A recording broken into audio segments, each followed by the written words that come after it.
June 21st, 2021, coming up on Roland Martin Unfiltered. A unanimous Supreme Court decides the NCAA must stop limiting compensation for student athletes.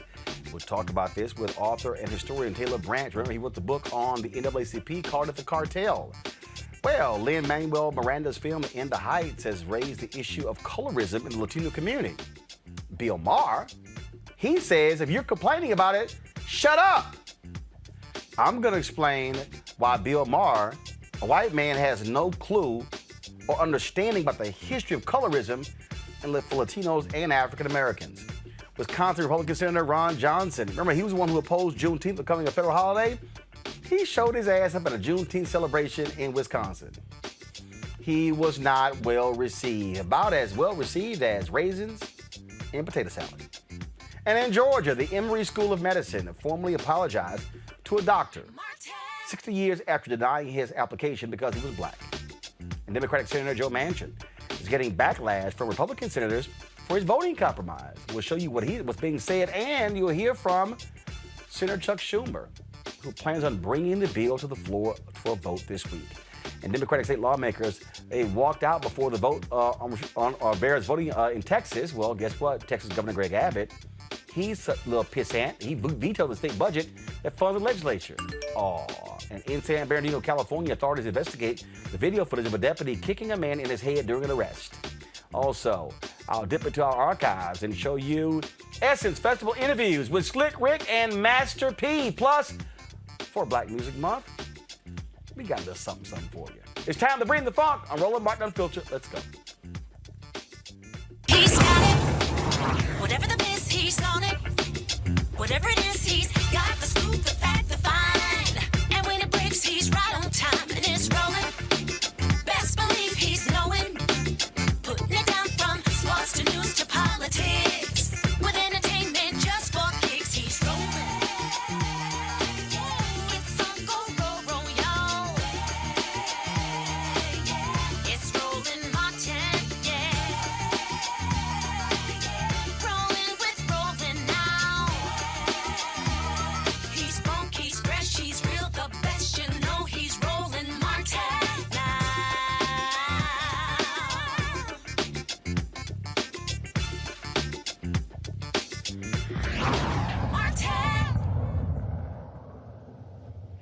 A big decision today by the NCAA and Supreme Court. Supreme Court, unanimous decision rules that the NCAA, they cannot limit compensation for student athletes. They ruled the NCAA was violating antitrust laws by capping education-related gifts and benefits student athletes can receive. The justices sided with a group of former college athletes who claimed the NCAA rules were unfair and violated federal laws designed to promote competition. Students can continue to receive educational benefits like computers, lab equipment, and internships from the schools they play, but the ruling does not decide whether they can be paid salaries. This, folks, is a huge decision that folks have been warning for years. At the NCAA, its executives who are making millions of dollars, football coaches making $5, $6, $7, $10 million, endorsement deals, you name it. Everybody's making money except the athletes. Joining me right now is Taylor Branch, who wrote an ebook called The Cartel, dealing with the NCAA. We had him on my TV One show, Washington Watch, years ago when it came out. And Taylor, anybody who read your book, that ebook, anybody who follows this, look, this was coming, where the NCAA was going to get their comeuppance in terms of how they have treated student athletes for decades. Absolutely. This is a great step forward.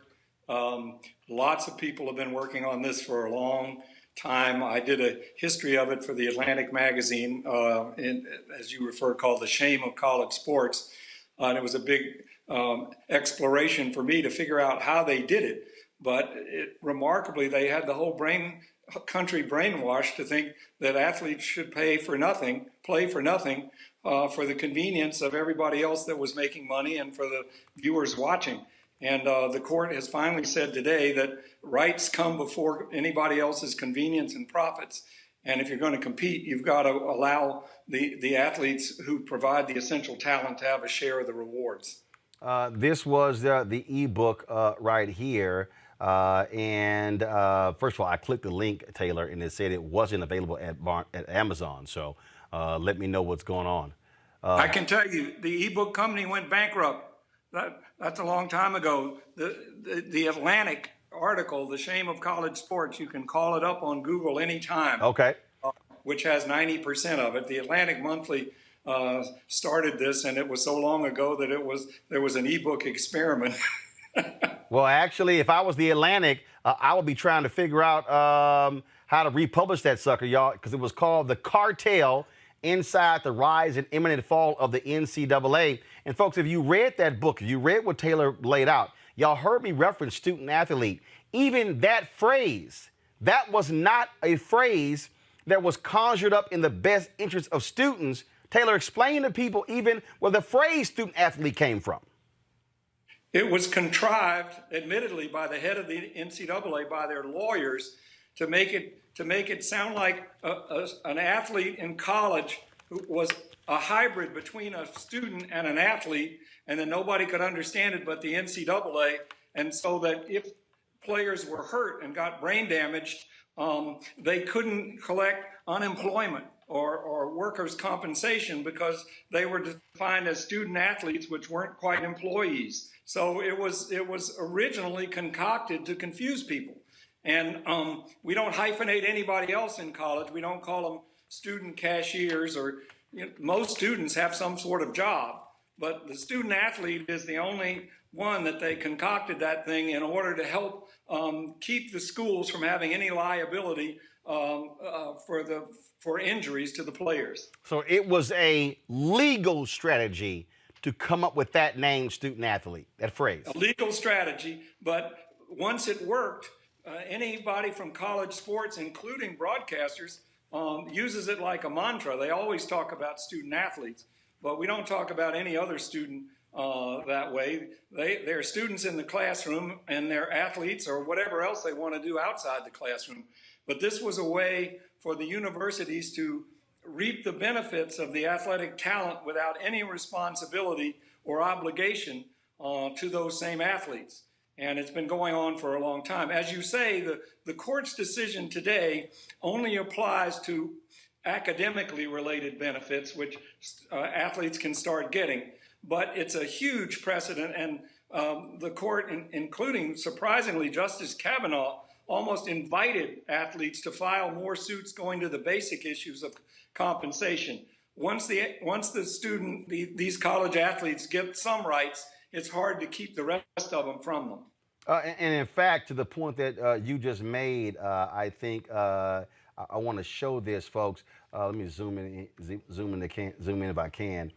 This is literally what Justice Kavanaugh wrote. Quote, "The bottom line is that the NCAA and its member colleges are suppressing the pay of student athletes who collectively generate billions of dollars in revenues for colleges every year.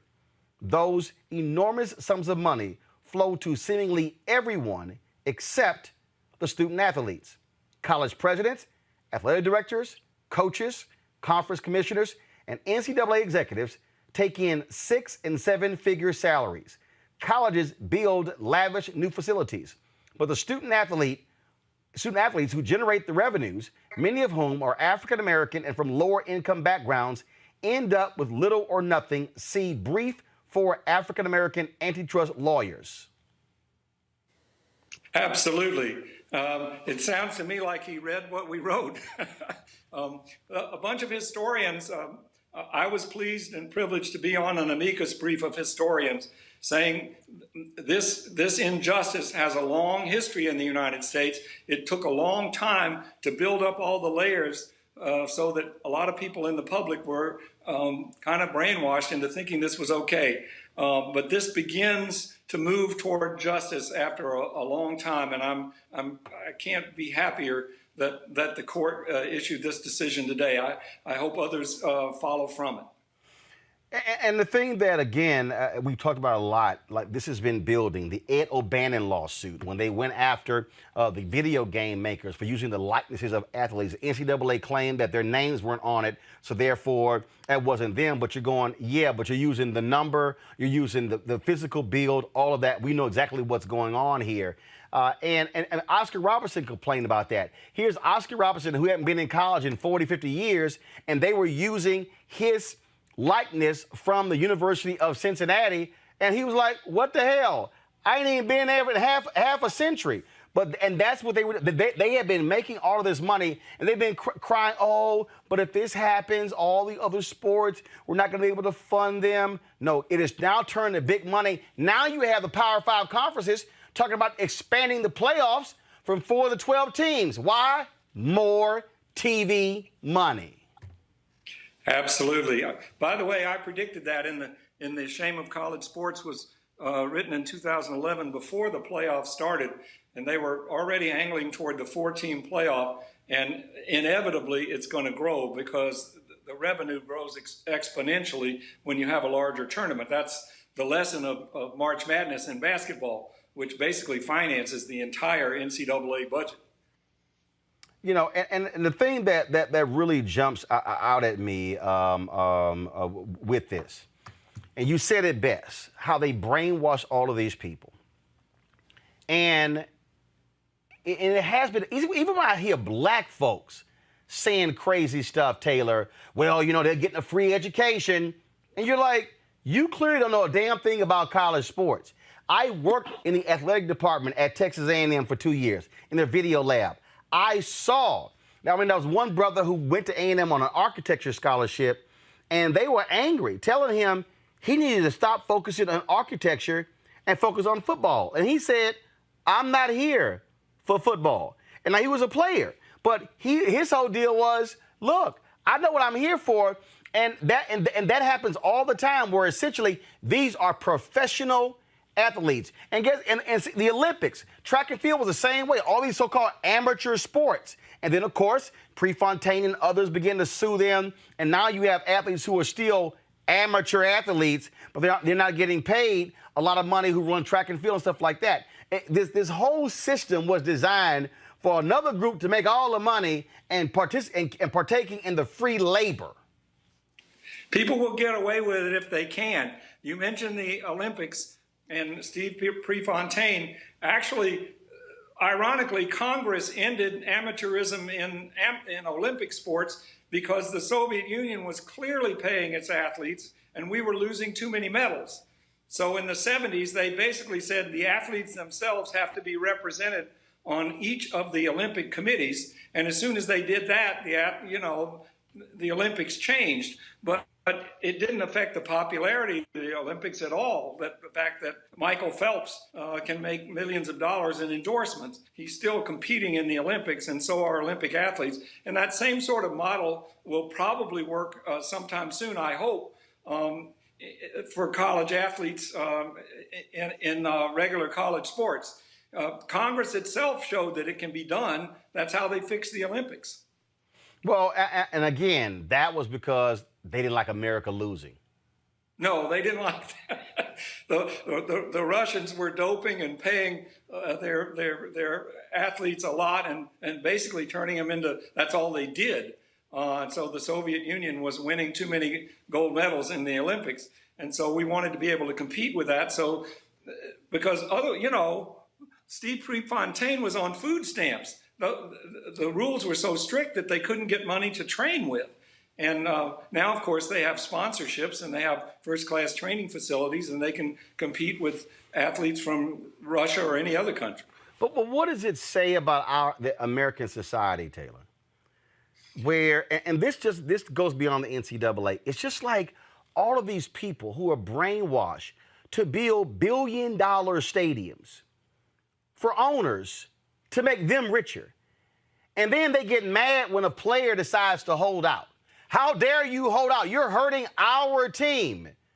And that owner got no problem jacking up concession prices, ticket prices, all of that. I mean, it is mind-boggling to me when I keep seeing this happen, and I go, you do know that when you taxpayers finance that new stadium, you're paying the bonds. So, the owner, I'll chip in $150 million for the $1 billion. Hell, if you could build me a $1 billion stadium, and I got to chip in just 10%. Sure, why not?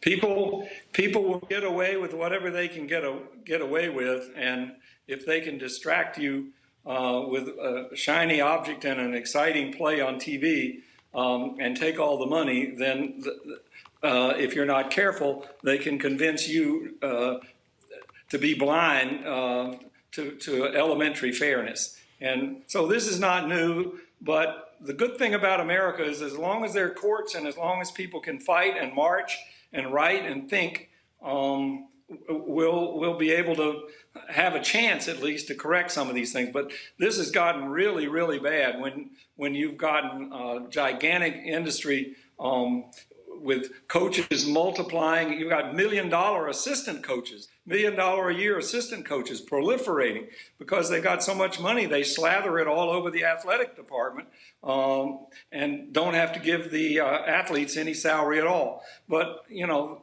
that will change as reform comes into this system. And I think, frankly, Taylor, last point here, I think with this 9-0 decision, NCAA, get ready for an onslaught of lawsuits in other areas. You laid it out, the rise and imminent fall of the NCAA. Y'all, this is the article right here that was in the Atlantic, and all you do is just type in Taylor Branch, NCAA in the Atlantic.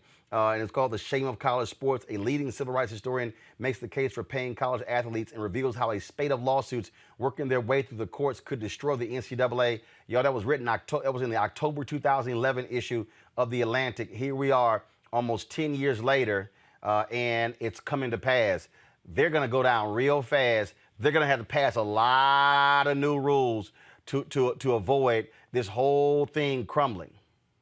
Well, Roland, I agree, but be aware of one thing. That's a lot of money to hang on to, and they're going to hang on to it as long as they can. They'll come up with every scare tactic they can think of. They're going to say you're not going to have swimming and that it's going to hurt every other sport and so on and so forth. So they will cry wolf like crazy. But the fundamentals are on the side of the athletes who produce the talent. When you watch a sporting event on television, they don't point the cameras at the coaches or the conference officials who are collecting the money. They point it at the athletes, and it's only fair that they should have a share of the benefits that they earn. Absolutely. All right, then. Taylor Branch, we surely appreciate it. Thank you so very much. Thank you, Roland. Let's go to of course, my panel here. Dr. Julian Malveaux, president, economist, also president emeritus at Bennett College. Hey, y'all got to put Julian's new title, y'all, okay? We got to ditch the Bennett College one. She got a new title. Omokongo Dabinga, professorial lecturer, School of International Service, American University. Michael Brown, former vice chair, DNC Finance Committee. Julian, I'll start with you. I'm always going to be the president emeritus of Bennett, but I am the incoming dean of Cal State University. That's my point. I'm like I said, you got a new title. So you get a new title, use a new one, not the old one. Look, you were president of a college. And look, here's the deal here. NCAA been making like a fat rat. They have been, these folk, the president of the NCAA makes more than when he was a president of a college. I have horrible sound, guys. All right, y'all fix Julian's sound. I'm going to go to Omokongo. Let me know when Julian's sound is straight. Omokongo, this is a huge decision, and for it to be 9-0, that shows you how significant this decision is. I was shocked. I mean, first of all, 9-0, and I never thought in my life I would be agreeing with Kavanaugh on anything. But this is important, and it's necessary, and it has to be done. What they are doing with college athletes is exploitation. I was an undergrad at Georgetown University, saw it up close and personal, and really at the end of the day, we have to make sure that these athletes are getting their just due. We remember the days of the Fab Five with Chris Webber, and he was talking about seeing his names on these jerseys, but he couldn't even afford to get a pizza. And this is ridiculous. And so I'm so happy with this decision. And I think on the flip side, one of the things that we have to start doing with our athletes who are coming from our communities is we're going to have to start making sure that if they're some type of top prospect, they may need to go into college with a financial planner, but they're going to need some form of advocate who's going to know their rights as it relates to the educational benefits that may financial benefits that are going to come later down the line, because I don't want these students who now are going to have these abilities to advocate for themselves to come in and get screwed because of what they didn't know on the other side. You know, Michael, I mean, the thing that jumps out here, the thing that just, first of all, y'all fix Julian's sound? Okay, y'all got to let me know. Michael, the thing that jumps out here is, again, they have been making billions of dollars. Billions. There are coaches who are sitting on 30 and 40 and $50 million. Coaches who are signing multi-year seven-figure endorsement deals. And then in the NCAA would suspend a player. I remember when Pryor, who was a quarterback for Ohio State, got suspended for autographing his own damn jersey. His own jersey. They try to go to Johnny Manziel. I mean, we can go on and on and on. Oh, receiving benefits. You received a car, but the university had no problem giving country clubs memberships and paying off the mortgages of coaches and things along those lines. I mean, it's shameful this what's been happening. And thank God athletes like Ed O'Bannon and others sued the NCAA and said, enough is enough. The pimping has to end. Absolutely. And I agree. That, it's interesting that the Supreme Court ruled the way they ruled. It's great that it was a 9-0 decision. It's great that even some on the far right were able to see the exploitation of the black athlete in college athletics. Justice Kavanaugh wrote. I don't think we'll agree with him on other decisions, but on this one we can certainly agree with him. But I think the concern also is, the great organizations are able to look into the future, or whatever that old business term is, look around corners. And the NCAA has had opportunity after opportunity to fix this problem. And whenever you fix the problem first on your own proactively, you're less likely for it to be legislated against you or for there to be a court ruling against you. And they have refused. They could have had revenue sharing. They could have had profit sharing. They could have had a variety of different economic ways to compensate athletes, at the same time still make zillions of dollars. But because of greed, they wanted it all. And now, because they didn't do it proactively on their own, they're going to be forced to do it, and that's always worse. The thing here, folks, that and the people who are watching, it has been amazing, as Taylor talked about, Omakongo, folks who've gotten sucked into this whole deal of the hell with them. They're getting a free education. And we're just so illogical the whole time. And I'm telling you, it ticked me off when I hear black people say that kind of stuff, having no clue understanding, no clue that this so-called scholarship wasn't a scholarship. That really, it was actually, it wasn't. It was a grant in aid. They could snatch it when they wanted to. And people had just no idea that they believed this fallacy that, oh, the university was doing just this great thing for the good of the student. That's right. And that's one of the things I love about this, because over the years, LeBron James and so many other people, they've been advocating for themselves. And we see it at many of these universities, you get injured or they decide, I want you anymore, you are completely out on the street. And so many of us, we have to start understanding our value, instead of too many times we've had this just be happy to be here type of mentality. These athletes are building these universities. I did not realize as assistant coaches who were making millions of dollars. That blew my mind. And then when he talked to phrase student athlete, these guys are being exploited. And so even in our own communities, we can't just be happy enough to say that, oh, they're going to Duke, they're going to this place, they're going to that place, get your education and you'll be fine. No, because that's not how the industry works. I mean, it's a system that is designed on exploiting people.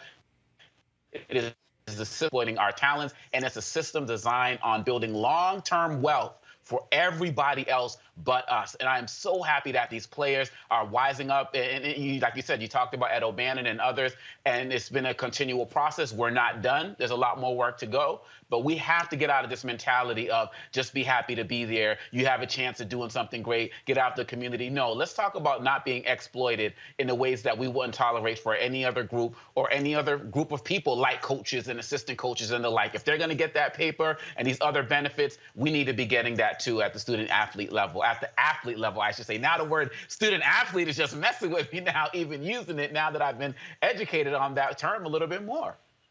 Let's go to, I think we fixed Julian's audio issues. All right, Julian, you there? Go ahead. All right, Julian, you can weigh in on the Supreme Court decision. I enjoyed the decision. I think it was really important.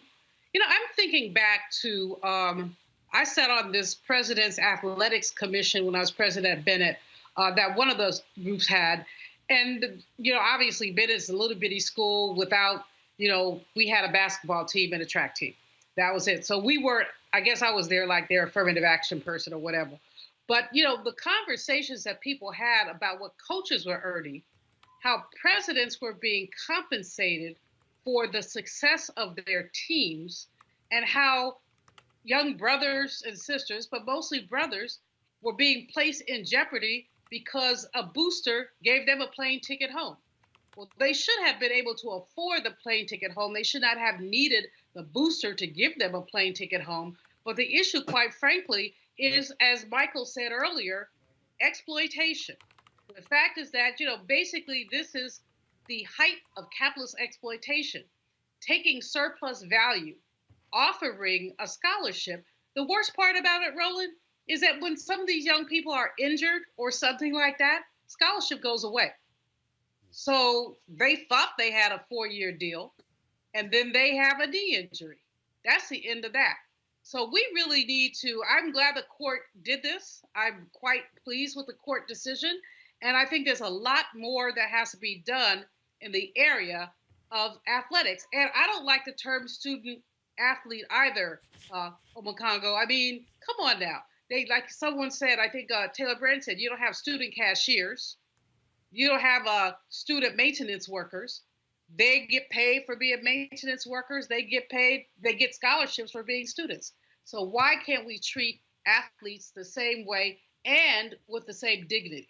Because they trot these brothers out, and I'm saying brothers because there's not that many sisters. They trot these brothers out to show up here, to show up there, and then they don't even want them to have the benefit of the profits from their jerseys. And there you go. All right, folks, y'all gonna love this one. So, of course, Juneteenth, national holiday, celebrated that on Saturday. Guess who tried to roll up to a Juneteenth event in Wisconsin? Senator Ron Johnson, the Republican, who blocked it last year and who still said this year he was against it because there simply are just too many federal holidays. He got a wonderful greeting when he did.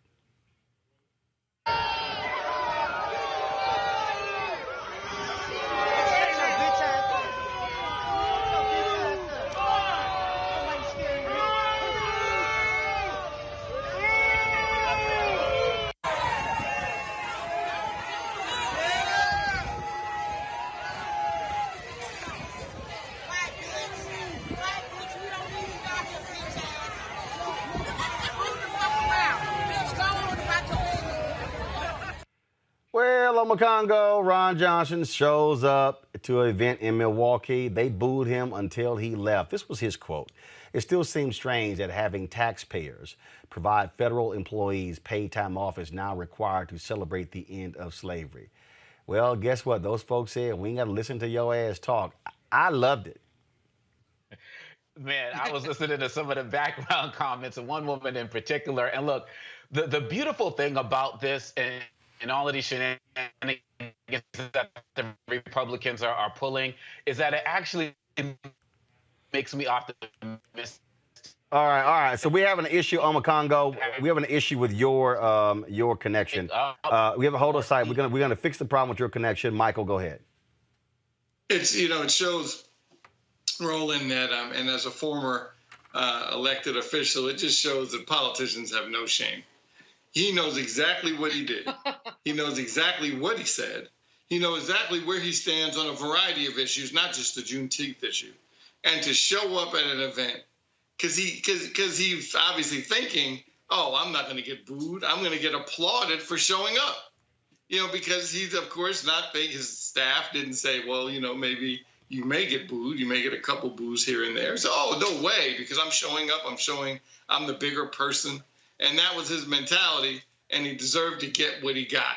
And it's a shame that he put up the, I imagine he has never said anything about any other holiday, in particular, whether it's Christopher Columbus Day. I'm sure he hasn't said, oh, federal workers shouldn't get Columbus Day off. You better believe he hasn't said that. So, Ron Johnson he is who he is, and I'm glad he got booed. Omakongo, you there now? Yeah.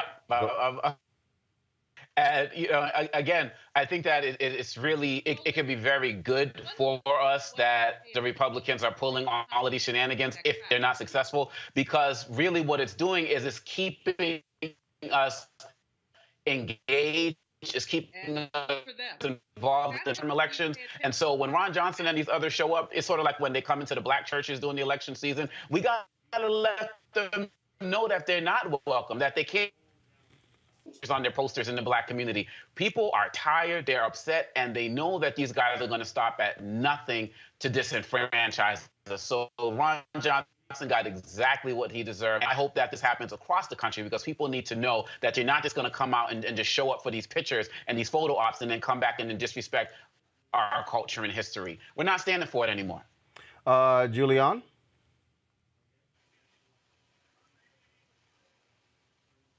Julian? Like I said earlier, look at the racial composition of the crowd.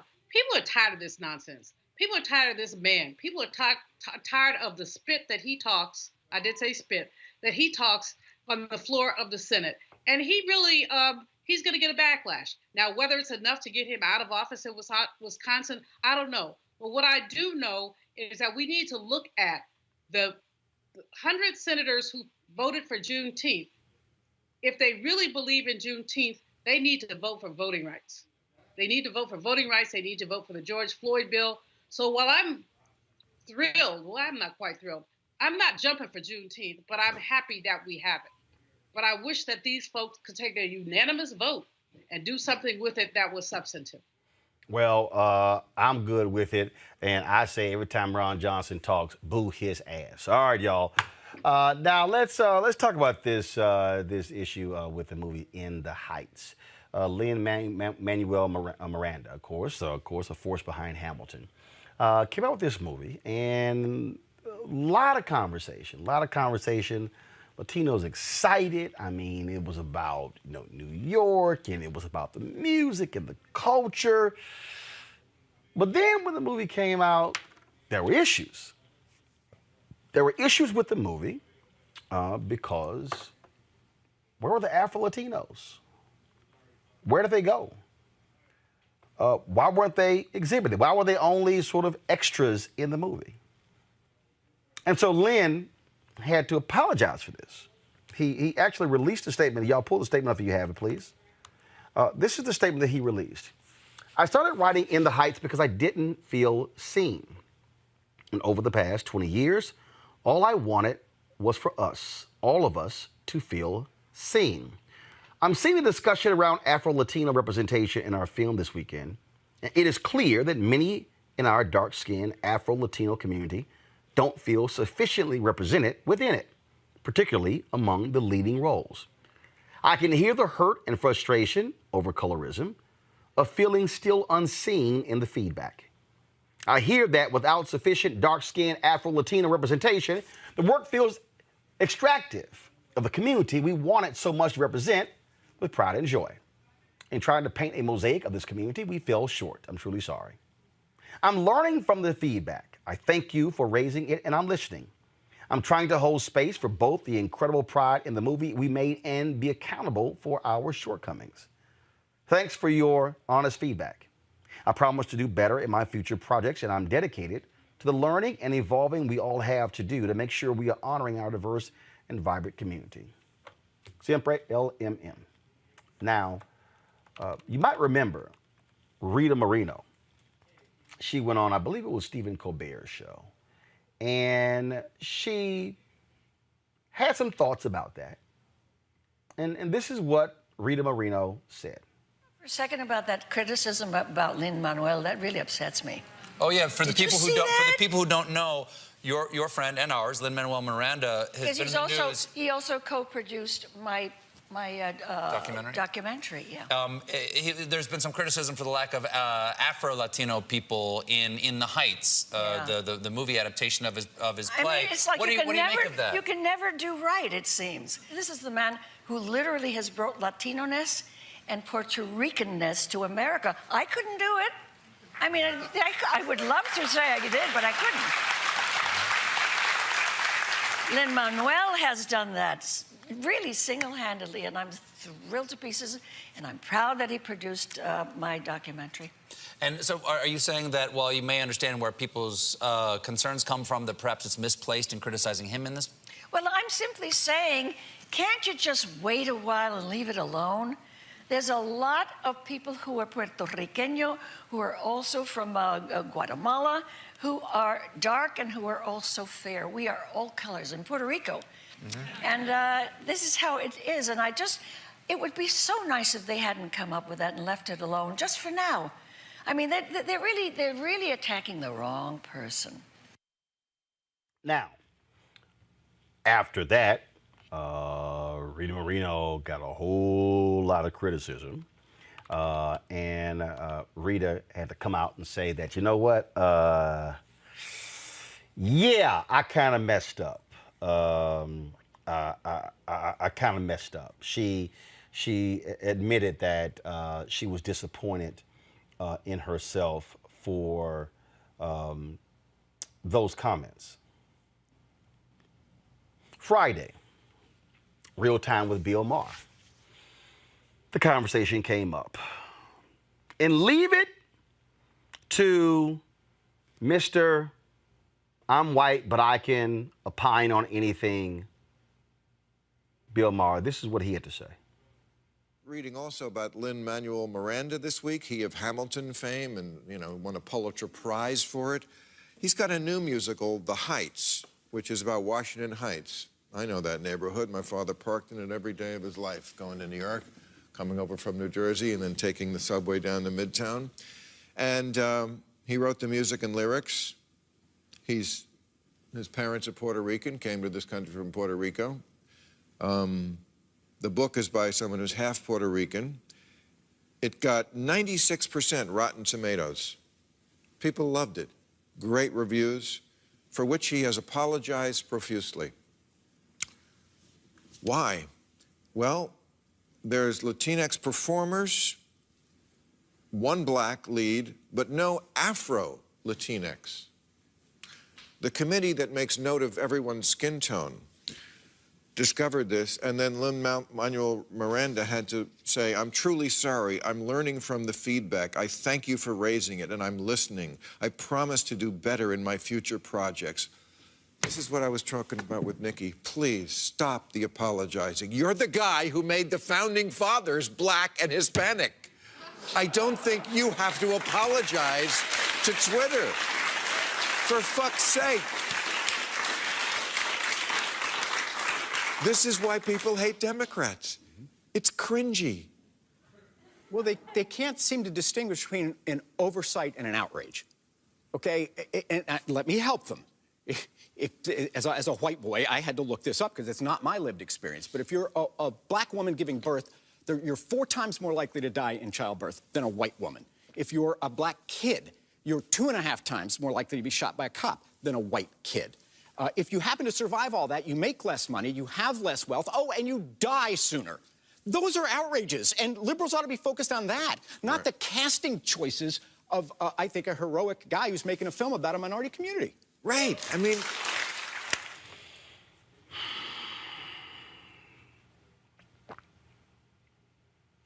Here are 2 white men on a national television show telling people of color what the hell we should be focused on. Allow me to unpack the bullshit Paul Begalia just said. I'm going to deal with Bill too.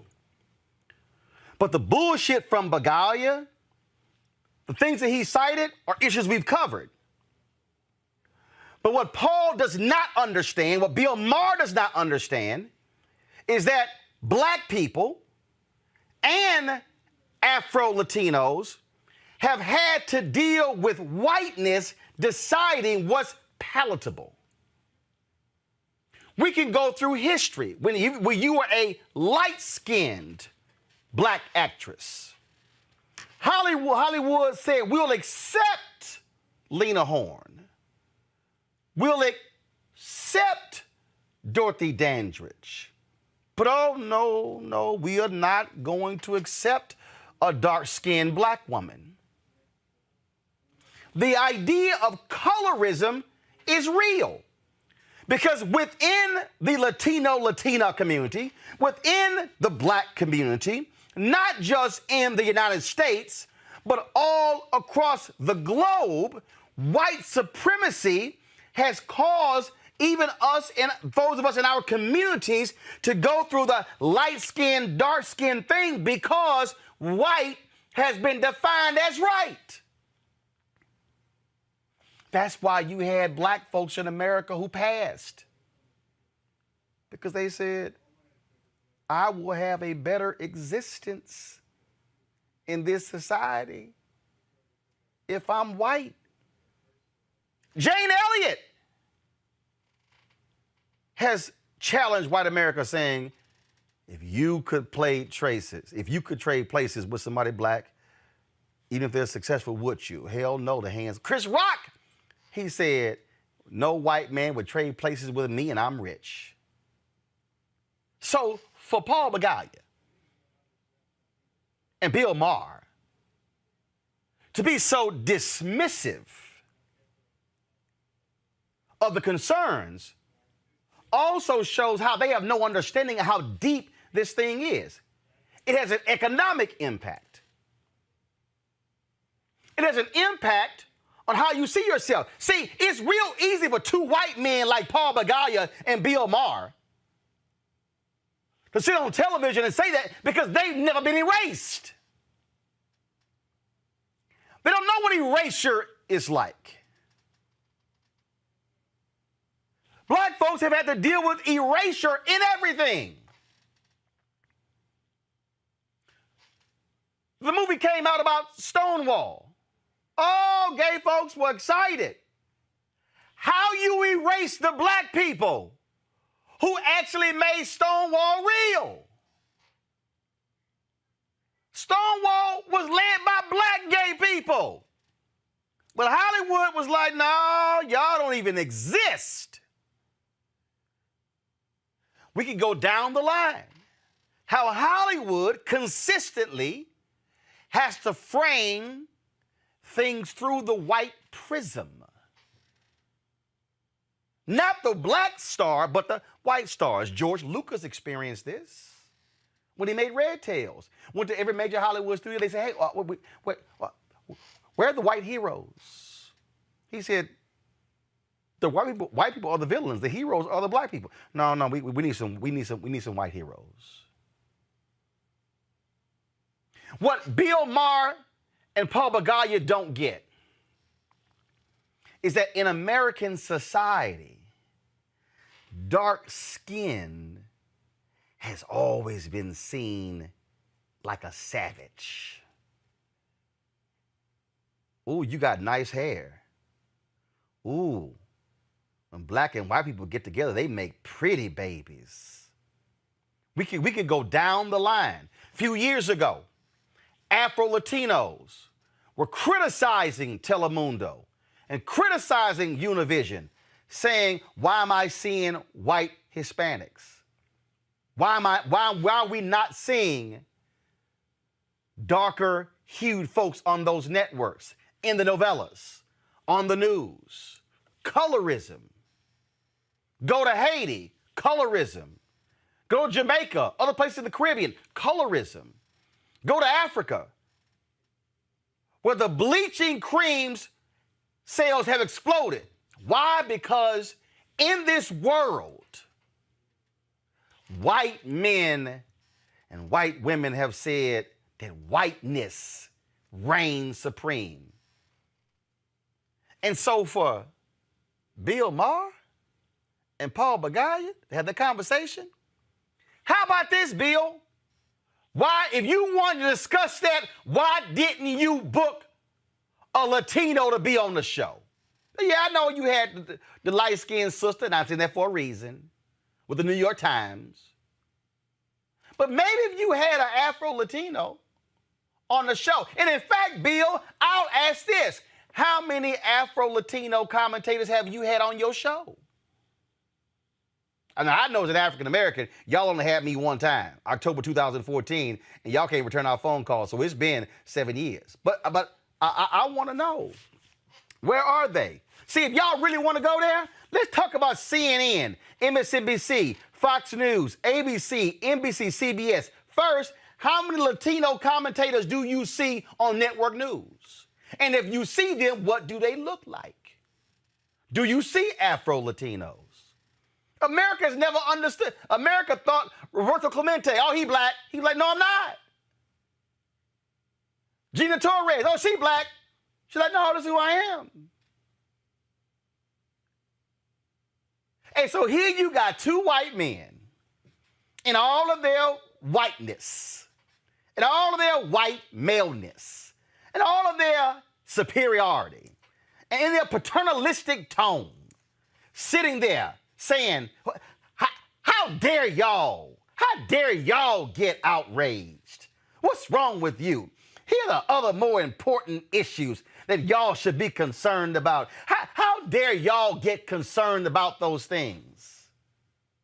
Well, Paul, you're a big-time Democrat. Should I get outraged by the lack of dollars flowing to black-owned media from Democrat-run PACs like the ones you've worked with? Should Latinos be concerned with the lack of dollars flowing to them? Or are you going to tell me I should only be concerned about black women in childbirth? No, Paul, I want to be concerned about both. What we're dealing with here, y'all, is the history of America that has erased black people, that has erased Latinos. And then when you go inside of the black community, how colorism and the paper bag test and all of those things have greatly impacted our communities. So Paul and Bill, how dare the two of you be so damn arrogant in your whiteness that you want to have the audacity to tell us what in the hell we should be concerned about, because maybe Afro-Latinos want to see themselves on the big screen too. Maybe they want their culture, and maybe they want their children to see somebody who looks like them. But y'all wouldn't understand that, because hell, y'all have been looking at white men in power for your whole damn lives. Joining us right now is the director for student success with the Lumina Foundation, is Dr. Jasmine Haywood, and also community organizer Roland Clemente. Glad to have both of you on the show. Obviously, y'all can tell I was a little pissed off after I saw that bullshit on Friday. And Rosa, you were one of the first folks I text, and you actually said, you know what, I'm writing about this tomorrow.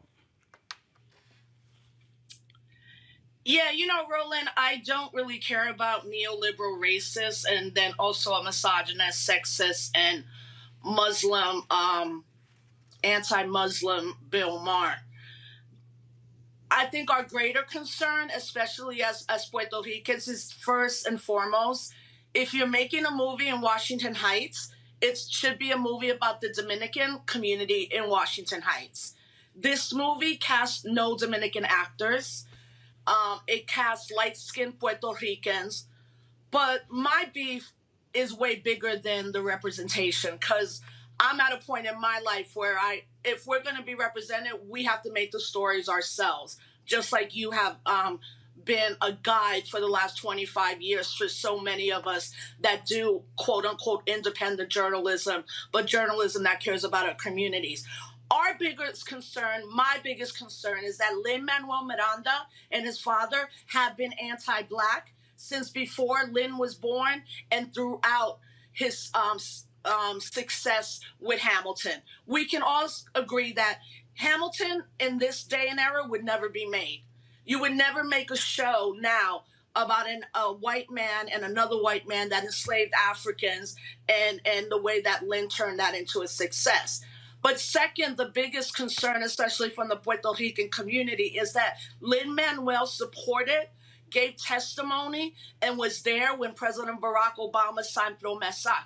Promesa set now an oversight board that handles all of our island finances.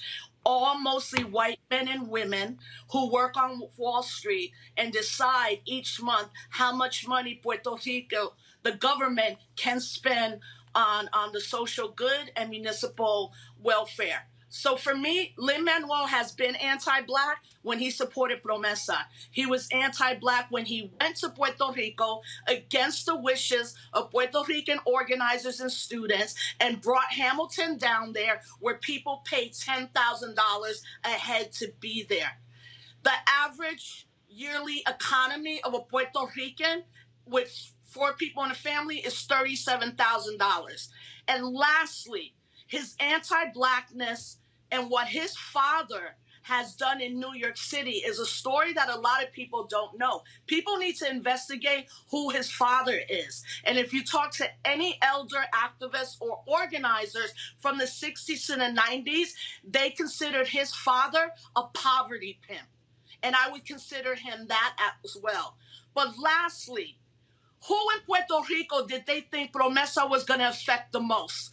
The white elite who live in gated communities in a hill, or the predominantly Afro and indigenous Boricuas and Puerto Ricanos that reside in Ponce, in Cabo Rojo, in Bayamón, in La Pela, and Loíza, which has the highest descendant of African descendants in our community. So for me, it's bigger than that because I know we can make good stories. I spent the last 3 years making a really dope movie with incredible filmmakers, all brothers and sisters, called Judas and the Black Messiah.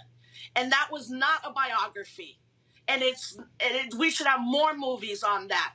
But Lin now has to atone and he has to restore for the continual harm. I don't care about his prayers. I don't care about his thoughts.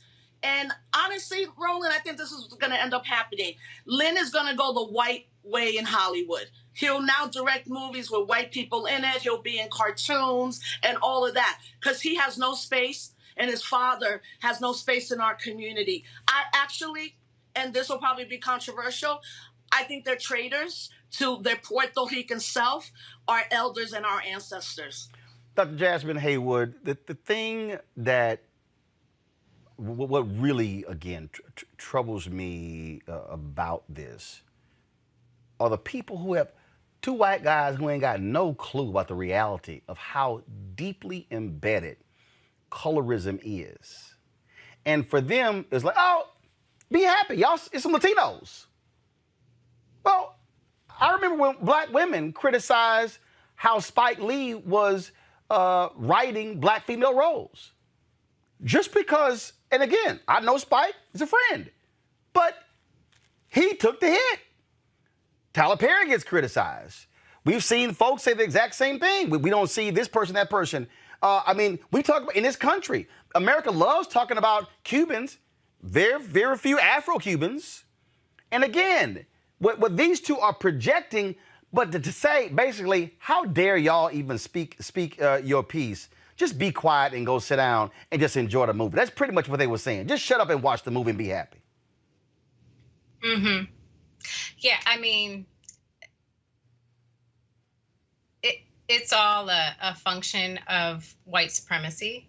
Colorism is a global phenomenon. It's not, as you mentioned earlier, it cuts through the Black community, the Latino community, the Asian community.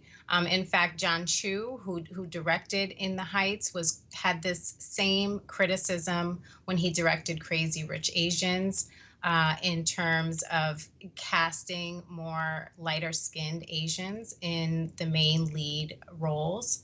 And so this is a global issue. Colorism is a cousin of white supremacy, and what it does, what they were talking about on the show was the perpetuation of a monolithic view of what it means to be Latino, what it means to look like a Latino. And all that does is serve white supremacy and serve the gaze of whiteness. The reason I brought up Stonewall, and either one of you can jump in here, was because Black gay people said the same thing. How in the hell y'all gonna do a movie about a movement that started and you erase the people who led the damn movement? That's outlandish. But again, Hollywood and its history has always been, how can we promote whiteness or folks who are lighter? Because let's be clear, there are white studio executives who are greenlighting films, and for them, what makes them more comfortable. That's what we're talking about here. And I think it's important to call folks out, like call Bill Maher out, call Paul Bagaya out for their comments, because power determines what we see. American movies and television is actually America's greatest export. So when the world is looking at America, they're looking at movies. And if they're seeing a certain thing, all of a sudden it's like, oh, well, that's America. And erasure is a real thing. It's real. And Rosa, we can't deny the realness of erasure. It exists. We can't deny it, but this is what I'm saying, Roland. They're the two most insignificant people, especially to a younger generation. No. But here's why. The issue is not significance in terms of younger people. This is why I'm saying this. Because they are on a... See, this is where the platform comes in. They are on a platform, HBO, national, international. You look at who you're talking to. You got nobody who can offer a counter to what you're saying. So when Bill and Paul speak, you hear the audience clap. And what I am arguing, and this is really where we are, and this is probably what's pissing Bill off the most right now, is the same thing on this book I'm writing on white fear. We now get to have an opinion. We now get to express it. We now get to share it. And it's hard because they're like, damn, here they go again. Yes, we're going to express our viewpoint. And it has to be called out, because if you use your platform like that, then you should get checked. And you should get checked immediately. Yeah, but what I'm saying is a younger generation isn't tuned into Bill Maher. Like this is what I'm saying. The thing that's critical about this is addressing, as Sister earlier said, colorism, yes. Interethnic conflict. There's interethnic conflict in every community. Dominicans, Puerto Ricans, Cubans, Venezuelan, Italian, Irish. Like that happens. But that the larger picture is also that when we just talk about anti-Blackness or white people particularly being anti-Black, we're losing a conversation with younger people about how white supremacy is the reason that included in Hollywood this happens. Now, what I will say too, and I hope people really hear me on this point, Steven Spielberg made a movie with Rita Moreno. They remade West Side Story. Okay? 20th Century Fox. This is, for me, very critical. 20th Century Fox could spend $125 million to remake what is known in academic and all types of circles as one of the most racist movies and the most racist movie for depicting Puerto Ricans. There is a line in West Side Story where Rita Moreno says, "So glad I left Puerto Rico, I hope it sinks into the ocean." Rita Moreno and Steven Spielberg have remade West Side Story.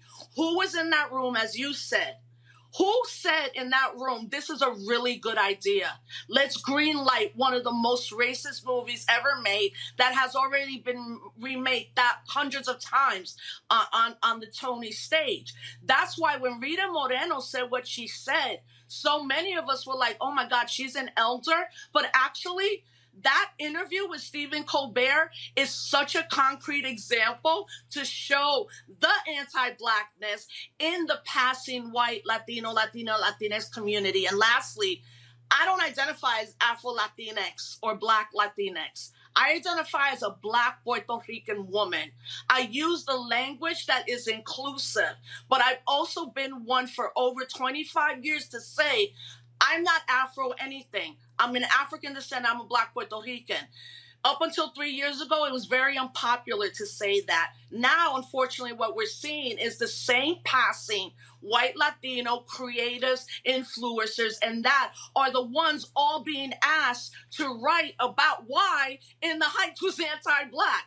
Like, faculty people are being hired throughout the country for a growing Afro-Latinx, Latina studies movement. And most of the people they've been hiring are Latinos who don't believe in Afro or Black Latinx. They believe in Latinidad, which is a methodology and a concept that actually asks you to erase your Blackness, erase your indigenousness.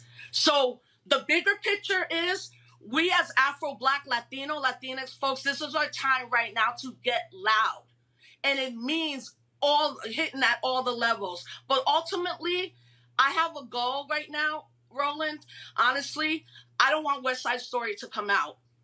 And I'm going to fight for that, and I'm going to build a collective of people. Not only should that remake should not come out, the same $125 million that was spent on that movie is the same amount of money that studio should give to Puerto Rican organizations on the island in Puerto Rico who are now on 5 days of no electricity once again. Our island has been colonized. Lynn and all these other forces are solidifying that colonization because ultimately their political goal is for statehood. And if anybody thinks Puerto Rico is going to be a state, you're living in the wrong time, in the wrong century. Puerto Rico will never be a state. We are going towards independence, regardless of these sellout Boricuas in Congress, in Hollywood, and in journalism. Jasmine, the thing here, the point when Rosa said this is the moment to get loud, that's the issue here. The fact that Afro-Latinos are expressing their view, and they should. And they have the right to, because they know their experience better than anybody.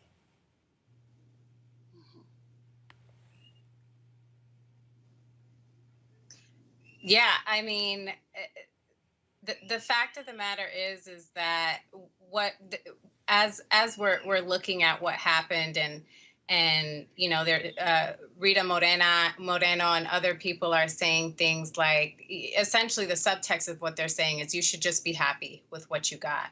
Right.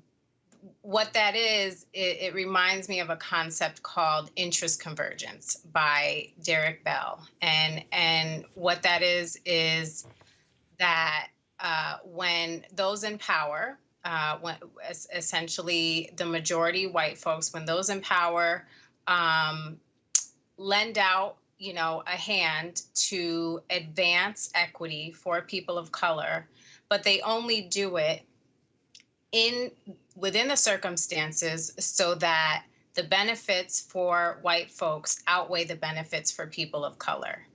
And this is a good example of that. A very good example of what can be perceived as a small progress, as a celebration, but what it really is a manipulation tactic, and it's a fallacy of Latino representation of in the Heights specifically. If you go take a walk around the Heights today, I guarantee you will see Afro-Latino people walking around. Dominicans are the Latino subgroup that has the most prevalent identification of Afro-Latino, that identity resonates with that particular subgroup the most. So for them to misrepresent that subgroup in particular in this way is really baffling. Well, I'll say this here. It is, I still laughing at Bill Maher saying how he knows Washington Heights so well because his dad parked his car there on his way to Manhattan. Ooh, that's how you know the neighborhood so well, huh? Got it. Well, From 60 years ago. Huh? From 60 years ago. Yeah. Yeah, when Washington Heights was white. Of course, that's if he's 65, that means even longer. Yeah, his experience, all of everybody's experiences growing up in the 5 boroughs in New York City were experiences of complete ethnic stratification. Washington Heights is now known as the Little Dominican Republic. It's even small cultural things. And one of my friends was like, at the end, we all have different cultures that should be celebrated. Like when the movie opens and he's selling piraguas is a very Puerto Rican term for shaved ice. Dominicans use a different term for even shaved ice. It's like those nuances are really important.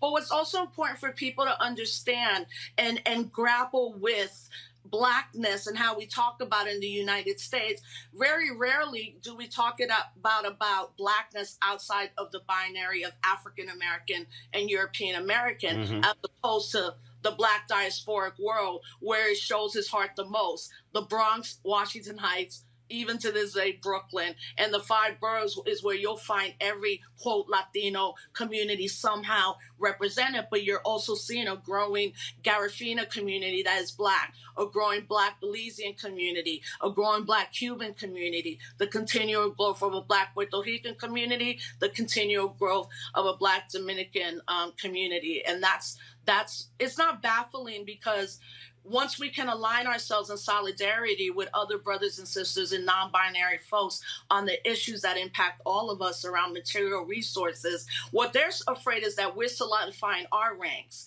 and that Blackness is now inclusive, where whiteness is always exclusive. Excellent point there. Jasmine, your final comment.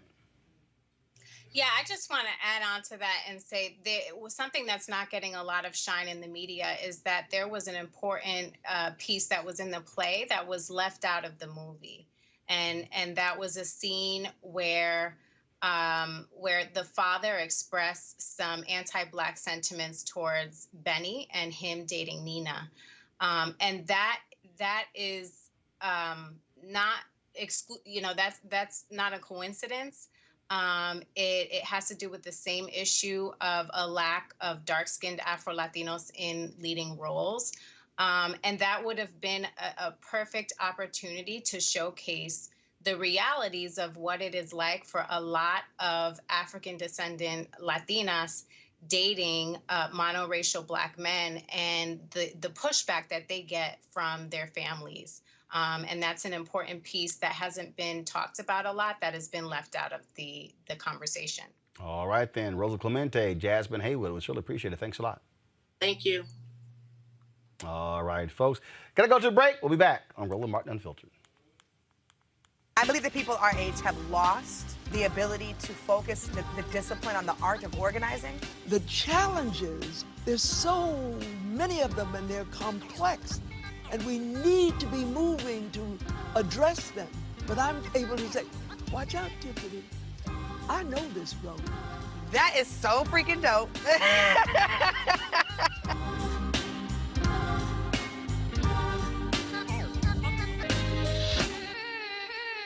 Racial injustice is a scourge on this nation, and the Black community has felt it for generations. We have an obligation to do something about it. Whether it's canceling student debt, increasing the minimum wage, or investing in Black-owned businesses, the Black community deserves so much better. I'm Nina Turner, and I'm running for Congress to do something about it. 60 years ago, the Freedom Riders rode buses to fight against segregation. They won. And now, as voter suppression is sweeping the country, we're riding out again. Join the blackest bus in America and hundreds of organizations on a week-long freedom ride for voting rights from June 18th to June 26th. Come out to our rallies in New Orleans, Jackson, Birmingham, Nashville, Atlanta, Columbia, Raleigh, Charleston, Richmond, and Washington, D.C. If you can't join us in an event on the route, you can just meet us in D.C. on June 26th. Or if you can't ride at all, then show your solidarity by hosting a rally right in your own town on June 26th. No matter where you are, everybody can be a Freedom Rider. To learn how to get involved, text Freedom Ride to 797979. We got power, y'all, and we're bringing it to D.C.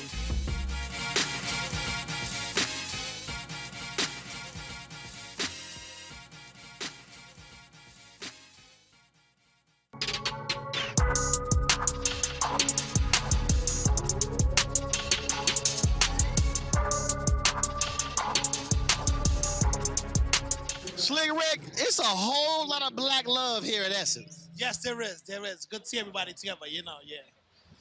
Now, when you stood on that stage, and this is not even a Superdome, when you saw all those folks grooving, how does it actually make you feel? It inspires me, you know what I mean? As long as I can make a move, it's like Peter Piper, you know what I mean? You got to keep on stepping your game up until you see everybody swaying. But then when you see multiple generations, though, getting it. Yeah, exactly. Music is music. As long as it moves you from a child to an adult, you know what I mean? It's gonna move you. If it's good. Well, man, it's good seeing you still doing your thing. Thank you, family. Good to see you too, from the cruise and all that. Absolutely. You know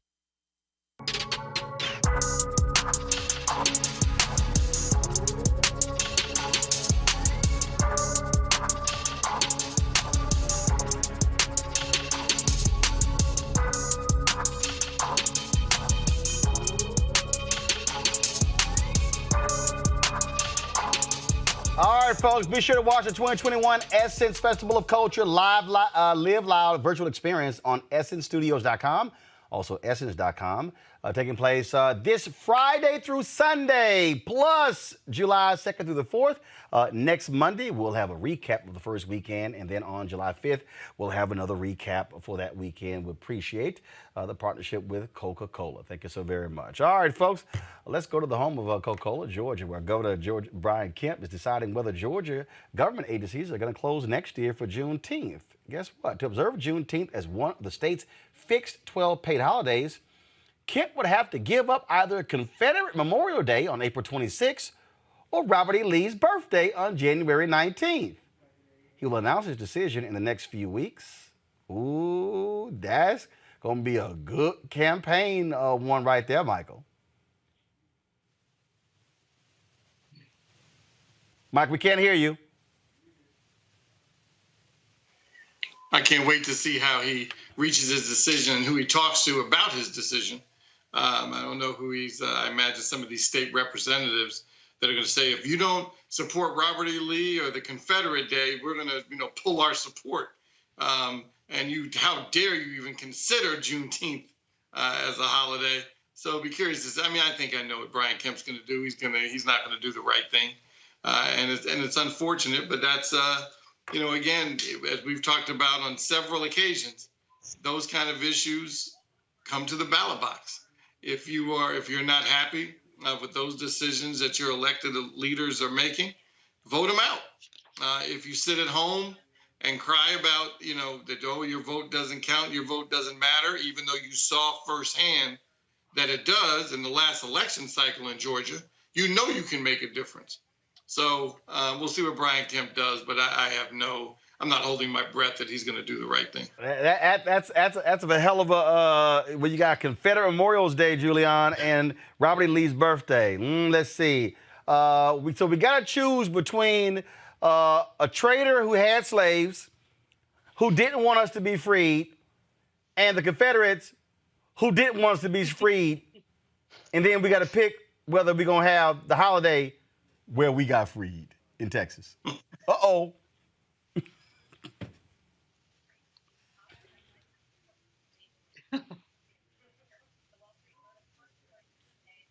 Okay, all right. First, Julian, can you hear me?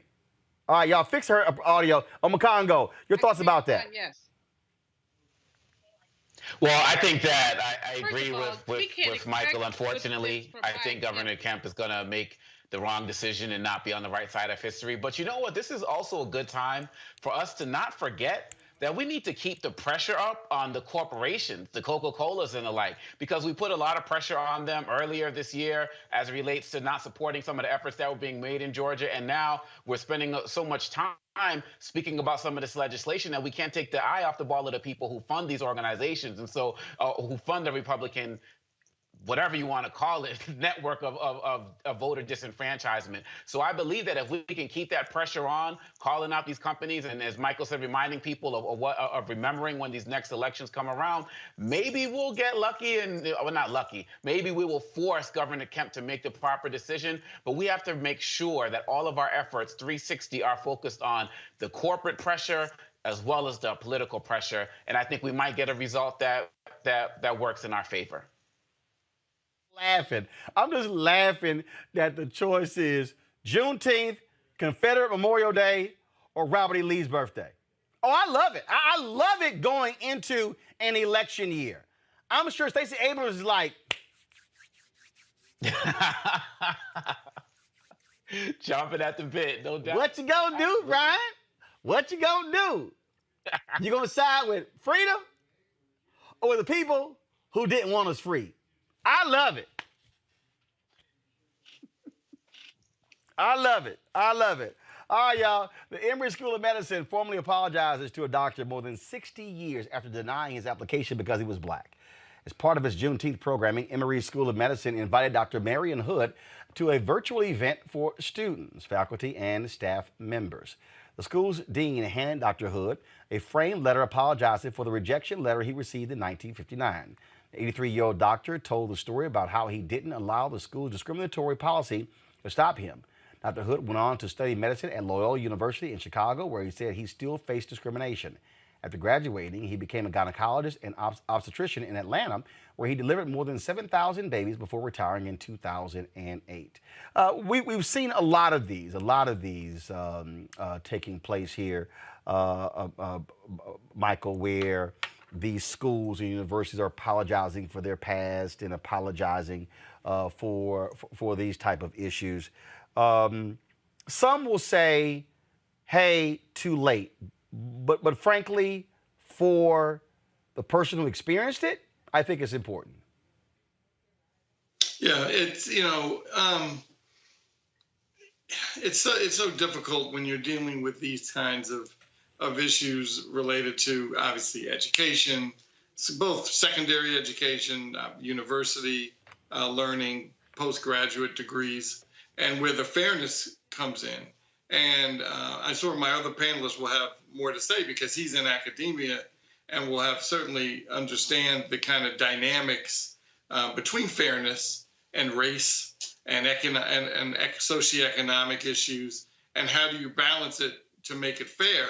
I don't know. I think that's the challenge of how we move forward as a country and as a people, is try to how to make it fair.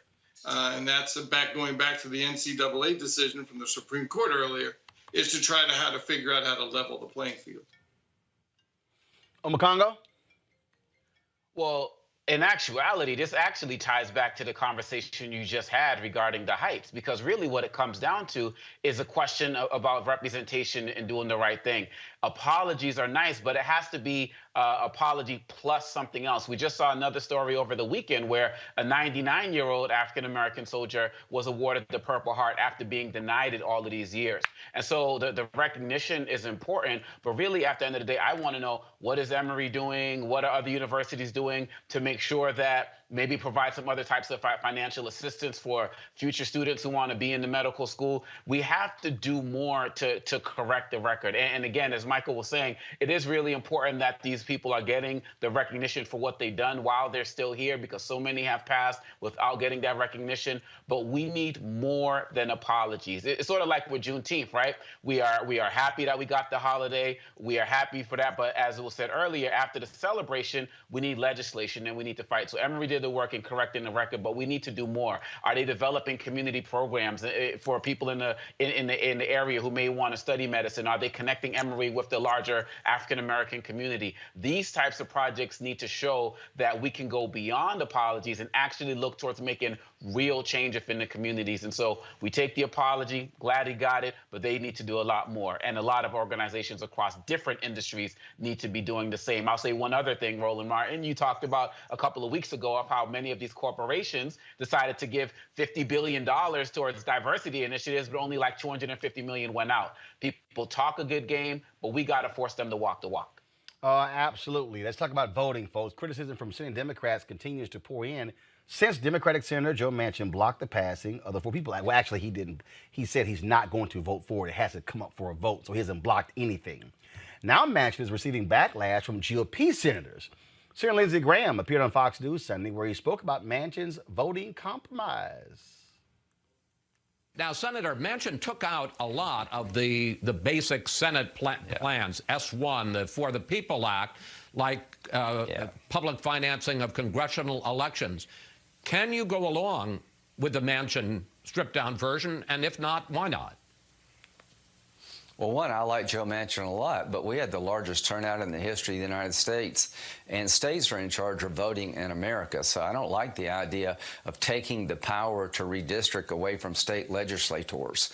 You're having people move from blue states to red states. Under this proposal, you would have some kind of commission redraw the new districts, and I don't like that. I want states where people are moving to have control over how to allocate new congressional seats. So as much as I like Joe Manchin, the answer would be no.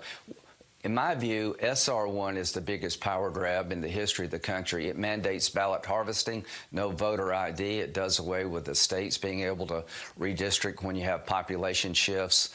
It's just a bad idea, and it's a problem that most Republicans are not going to sign up. They're trying to fix a problem most Republicans have a different view of.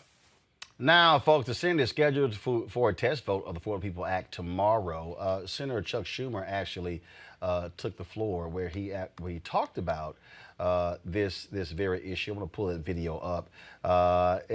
You can already see, first of all, it was a whole bunch of lying going on right there with Lindsey Graham, just straight lying. You know, I mean, come on now, Lindsey, stop fronting. All right, here is Senator Chuck Schumer today on the floor of the United States Senate. Republican colleagues to listen to some of the policies that have been proposed by Republican state legislatures and tell me how they're about election integrity, how they're about suppressing fraud, reducing polling hours in polling places. How is that about election integrity? How does that reduce voter fraud? Mandating that every precinct, no matter how large or small, have the same number of ballot drop boxes. A county of 1 million and a county of 1,000, the same number. How does that reduce fraud? Don't give them water. Don't allow them to have a drink as they're waiting in the hot sun on lines to vote. Yeah, what does that have to do with voter fraud? It has to do with cruelty. It has to do with nastiness. And it has to do with suppressing the vote. Allowing a judge to overturn an election. Allowing a partisan state election board to replace a duly elected county elections board member if they're underperforming. What does that have to do with fraud? What does that have to do with fraud? Removing student IDs from the list of valid forms of identification. That's election integrity? Bunk. We know what you're doing. You don't want students to vote. Yeah, don't have students vote. Turn them off to the whole process and make America even more alienated. Delaying the hours of Sunday voting until the evening, which coincidentally, or not so coincidentally by these Republican legislatures, makes it harder for black churchgoers to participate in voter drives after Sunday services. How despicable. Does that sound like Jim Crow, my Republican colleagues? It sure does to a lot of us. I challenge my Republican colleagues. I challenge you, Republican senators. Come to the floor. Defend these policies. Tell us how they secure the vote. We know what you're up to. America knows what you're up to. And not to debate this? Are you afraid to debate it? Do you not have any good arguments? Let's dispense with this nonsense. There is no real principle behind these policies. They're not about election integrity. They're not about voter fraud. These policies have one purpose and one purpose only: making it harder for younger, poorer, non-white, and typically Democratic voters to access the ballot. Well, now, Michael, what do you think Schumer is doing by saying he's going to call it for a vote June 22nd? Forcing folks to get on the record? Forcing Manchin to be on the record? Absolutely. I mean, that's clearly what he's doing. I certainly liked his speech. I think that's what some of us have been hoping for from a lot of our leaders in Congress, to stand up and not always try to figure out kind of the middle of the road, or how can I make everybody happy. And he called them out. He said, this is Jim Crow. And it's nice to hear a white politician say those things, and it's important that he puts it on the record. But yes, absolutely, it's time for Joe Manchin to have to show his cards. You know, he's played this game for the last several months of, oh, I want bipartisanship. Oh, we got to figure out a better way of moving forward. Okay, now let's see where you are. And when he puts the rule up, and then obviously then the vote. So we'll see what happens. But I'm glad Senator Schumer is finally saying enough is enough. You've had your time in the sun, so let's now see where you really are. Makongo? Absolutely. Look, and first of all, with Senator Graham, every time I hear these Republicans talk about state rights, I keep saying, wow, weren't you the guys who were talking about going into other states to help them overturn the election? Lindsey Graham was talking about going into Georgia to see what was going on there. The hypocrisy is amazing. And then just the lies as it relates to things like voter ID. Look, Democrats are not against voter ID laws. They're not against voter ID. They're against restrictive voter ID. If you can vote with a hunter's license as your ID, you should be able to vote with a student license as your ID. Those are the types of things that we're calling for, being able to use utility bills and the like, that people do in other areas. And so it's ridiculous in terms of the hypocrisy. I am absolutely thrilled that Senator Schumer is going to be bringing this up. Joe Manchin needs to be put on the spot, and everybody needs to be on record. Look, when it comes to this type of nonsense, when it comes to voting rights, this is why we need to work towards ending the filibuster, because the Republicans are going to talk a good game all throughout, but they are going to stay the party of no. And Senator Schumer to get up there and call it Jim Crow and say, what are you all afraid to debate, while they just get up there and lie and spin the truth? This is put up or shut up time. So I'm with it 100%. Well, and this is sort of why this just went out from Mark Elias, a voting rights lawyer. This tweet: breaking, Arizona Senate Bill 1241 passes State House over vociferous Dem opposition, pointing out that the bill promotes voter intimidation, violates ballot secrecy and security, and will be costly and unnecessary. And of course, he then responded, if this is enacted, Arizona will be sued. That's what you're seeing happen all right now. Look, they got no choice to fight in the courts. When you start talking about fighting the courts, you still come against those conservative judges, Michael.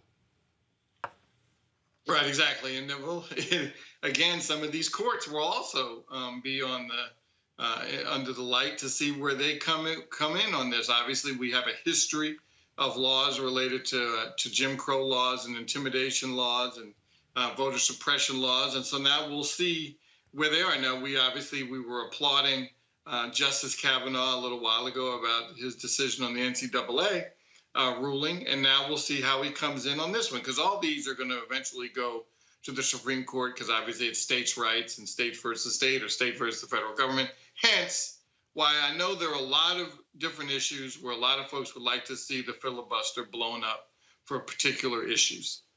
But if voting rights isn't one of them, there's no real legitimate list. There can be an argument on whether you should blow it up for infrastructure, an argument whether you should blow it up for immigration, an argument whether you should blow it up. As you know, I'm a big proponent of D.C. statehood, but there's no larger issue than voting rights. And to see what these states are doing, if you don't blow up the filibuster for this, then there's really no need. Because you better believe if the tables were turned, yep, you know Mitch McConnell would blow up the filibuster in half a second. So I don't know why we always, again, play this nice, oh, let's come together role when we're up against people that don't play the same rules. Right. Simple as that. Got to ask y'all this here. Rhode Island Senator Sheldon Whitehouse, liberal, Democrat, having to answer some questions about him, his wife, and his family being longtime members of a private all-white beach club. This is how he was asked and how he responded. Okay. A little close. Okay. Back in 2017, you had expressed concerns about the membership of the all-white Bailey's Beach Club, said that you hoped it would become more diverse. Now, your family's been members. Your wife is one of the largest shareholders. Has there been any traction in that? Are there any minority members of the club now? I think the people who are running the place are still working on that, and I'm sorry it hasn't happened yet. Do you have concerns in 2021? I mean, obviously, it's been 4 years. You had remarks on the floor following the deaths of Breonna Taylor and George Floyd saying, hoping to root out systemic racism in the country. Your thoughts on an elite, all-white, wealthy club, again, in this day and age? Should these clubs continue to exist? It's a long tradition in Rhode Island, and there are many of them. I think we just need to work our way through the issues. Thank you. The car's here. Michael, I'm trying to understand. How hard is hell no, hell no? Yeah, that was a little disappointing. I like Senator Whitehead. It was just disappointing. Wrong side of history, wrong answer, just terrible. I mean, you know which clubs you belong to, and maybe you think when you're in public life, hey, I need to disassociate myself with this club for the time being. Family, sorry, family, we can't be a member of this club for now. And yeah, if you decide to go after you left the Senate, fine, and then go back, even though that would be wrong. But it's too bad. That you could have put Republican next to his name, and that would have been less surprising. Disappointing. I'm sorry to see that happen. Well, look, I'm sorry. This ain't that damn hard, Congo. First, you heard the reporter say, this came up in 2017.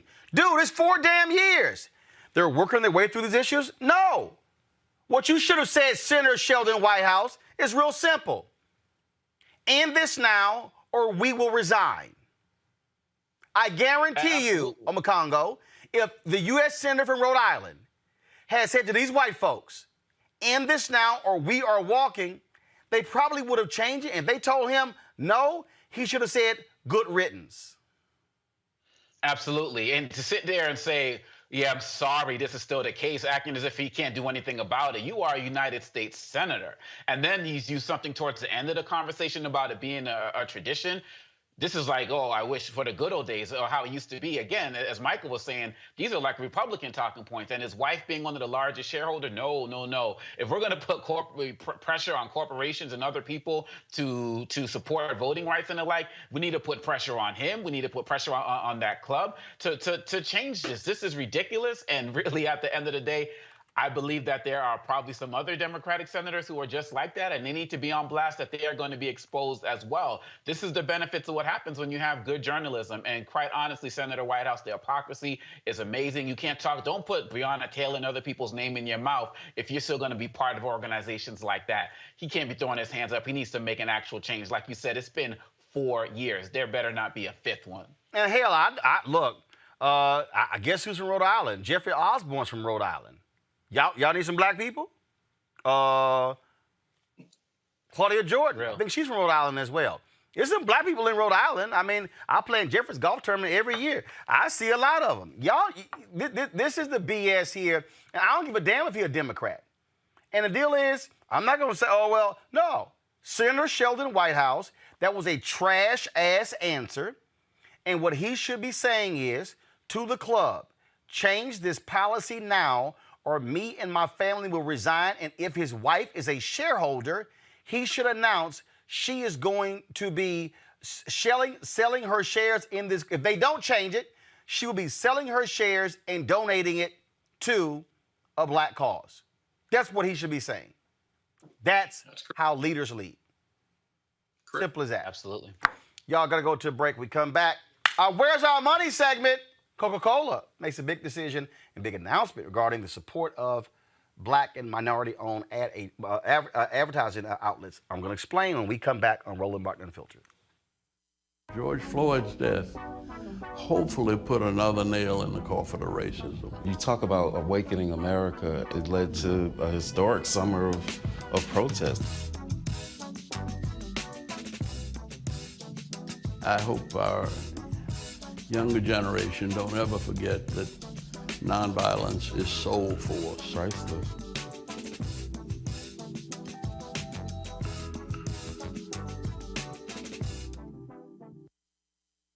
Hello, I'm Nina Turner. My grandmother used to say, all you need in life are 3 bones. The wishbone to keep you dreaming, the jawbone to help you speak truth to power, and the backbone to keep you standing through it all. I'm running for Congress because you deserve a leader who will stand up fearlessly on your behalf.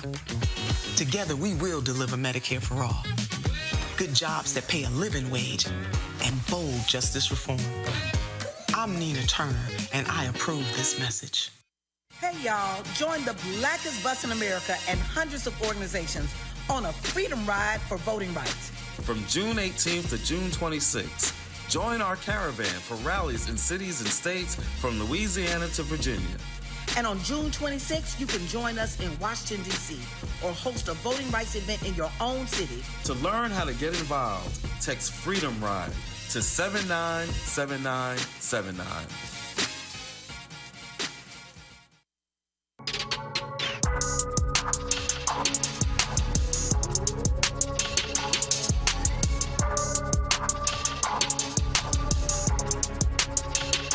Well, you know what? It's so important that you talk about social justice. We're just talking about us as people, the ones that are lost, the ones that get caught up into stuff that makes no sense. But it's a lot of love out here, and it's like that's what the day is about, showing that coming out today is a day of peace. So I feel like we're gonna get our peace today. Yeah, you know what? I have a great team in Louisville. We do a program called Let the Kids Grow with Christopher 2X, and to be able to reach so many different places, you know, it's love because we're losing too many kids to senseless violence. I'm working on my new movie, the biopic, The Masterpiece King of the South.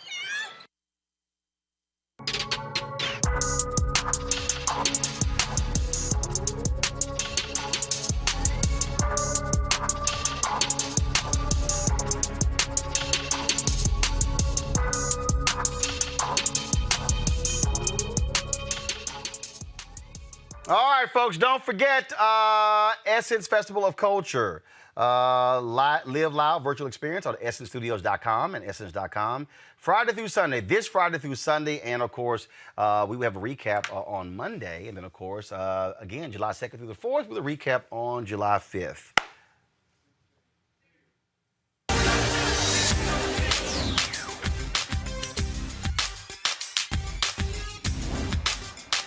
Been frozen out.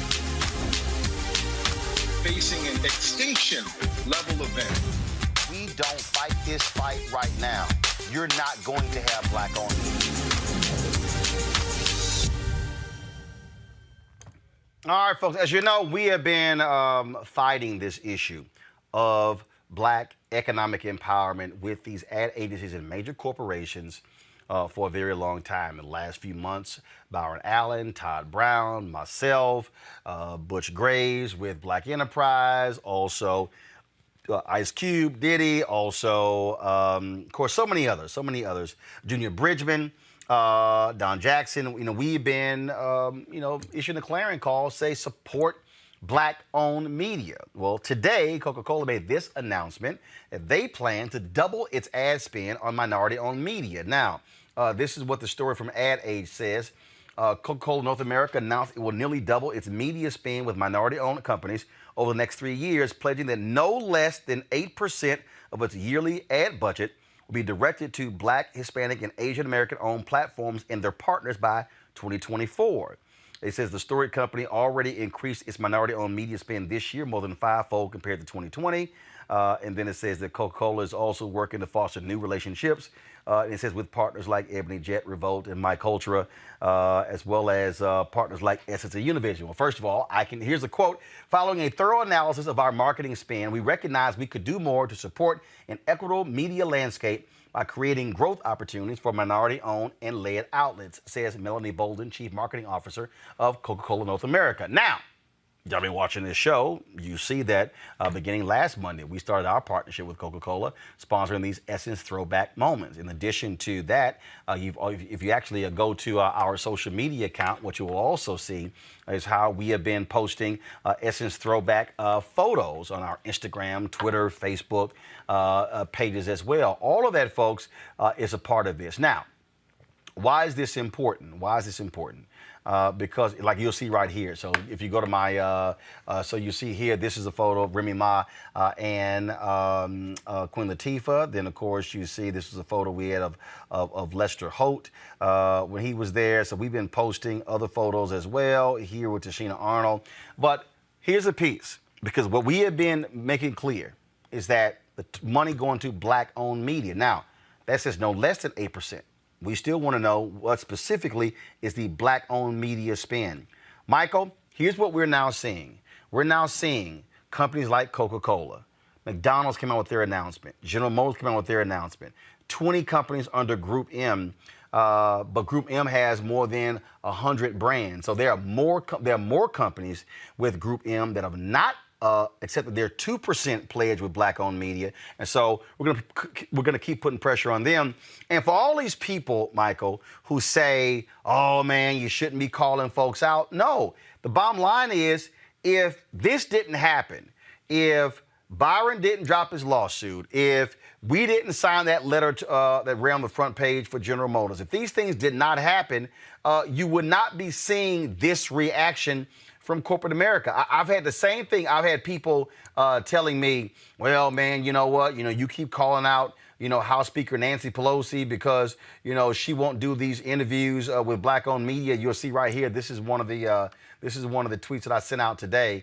We've been using this. We've been using this "Where's Nancy" graphic. We've been posting on Instagram, Facebook, and all of our pages. We're going to show y'all in a second. So you see it right here. And this is why. It's the call out. Okay? We've been waiting for 11 damn months to get an interview with Speaker Nancy Pelosi. Okay? So the same thing, calling out these companies and these ad agencies. Look, if we haven't gotten money before, we ain't going to get money tomorrow. And so I'm glad to see the Coca-Cola announcement. I want to see more companies. And what's happening is we're establishing a floor now, Michael. It's a floor. Not that 0.5%, not that 1%. It's a floor. We're also forcing these companies to look at their metrics, how they're measuring, because that's how they also try to knock us out. What's your metrics? What are your numbers? And it's like, you trying to compare us to them when a company like Quibi, y'all remember Quibi? Jeffrey Katzenberg, Meg Whitman? Remember that little app they announced last year? They lasted 7 months. They booked $150 million in revenue. And y'all, before they even launched, and they didn't have a single damn metric, Michael. And they booked $150 million in revenue. That shows you the game's being played in advertising. And so we welcome the Coca-Cola announcement. We welcome the others. We want to see more companies step up. The $300 billion being spent every year on advertising, Michael.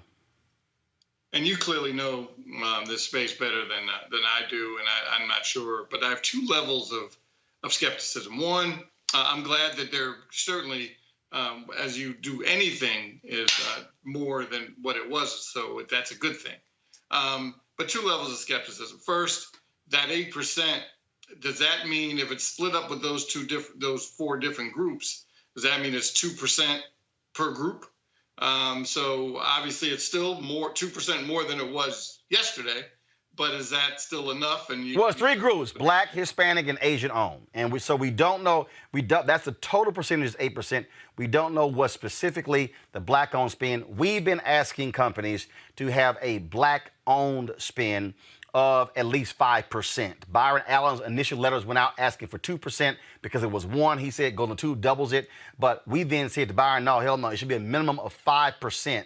And some companies have been saying, oh, well, like, for instance, General Motors announced, we're going to get to 8% by 2025. I kept saying, why you got to wait? And that's the whole piece there. But the floor is being established, but we still want to know what's the black-owned spin. Go ahead. Got it, which was hence my skepticism. My second skepticism is I'm wondering if Coca-Cola, who has done great things in this country relative to whether it's, as you've been advertising, the Essence Music Festival, whether it's the United Negro College Fund, Coca-Cola was a strong supporter of the Ron Brown Foundation. So Coca-Cola has done great things. But I wonder if strategically they're saying maybe we need to do something with Black and of color media now, because this voting rights thing is going to get hot. And folks are going to start asking us to move our headquarters out of Georgia. And maybe if we do this, maybe some of those voices will say, well, wait a minute, and we'll have some friends in the media. No, that's not what was happening. I mean, I can tell you there was a review before we dropped our General Motors letter, and then we dropped that particular letter. We were pushing numerous companies. This had been building. This had been building, and we've been saying things privately. But then, of course, we went public. That was the case. The thing here on Congo that I need people to understand, and everything that Michael just said about the support of Coca-Cola and these other companies for these charitable deals, that's fine. But that's charity. We're talking investment. Aid and investment are two different things. And that's the issue that we have been raising, okay? If a company gives $1 million for an effort, but no, we want to know what about $100, $200 million? So here's the deal. If you look at the numbers, okay, just take 8%. Coca-Cola's spending, if they're spending $3 billion, let's say in advertising, now all of a sudden you're talking about now spending upwards of nearly $300 million with minority agencies. And so, again, that's what we're talking about. We're saying, and we're also saying, broaden it. Don't just support, and that's why I think that announcement is important. And again, I can tell y'all, and here's that Coca-Cola, y'all see that. The key is, don't just buy Urban One. Don't just buy Radio One. Don't buy just TV One. Don't just buy Essence, okay? Don't just buy the usual suspect. And we're saying, don't sit and try to include BET. They are not Black-owned. Yep. Okay, Viacom, CBS. Yep. And so that's why we've been specific with our ask on Congo, and then we want to say track it. We're saying to the companies, hey, we want to see the check. Hey, I've had conversations with Walmart, Verizon, General Motors. Roland ain't seen the check. I've seen the Coca-Cola check. Why are we saying that? Because a lot of companies make announcements to look great, like all those companies who announced they were giving in the wake of George Floyd $50 billion. And most of it has not been spent more than a year later. That's also what we're challenging. Absolutely. And I really got to give you and all of the other people that you mentioned your props, because one of the things I've always heard you say on these interviews, and use the BET Viacom as an example, they'll give all of this money for companies and organizations that target Black people, but not are run by Black people. And so this is happening as a direct result of the efforts that you and so many others that you mentioned have put in.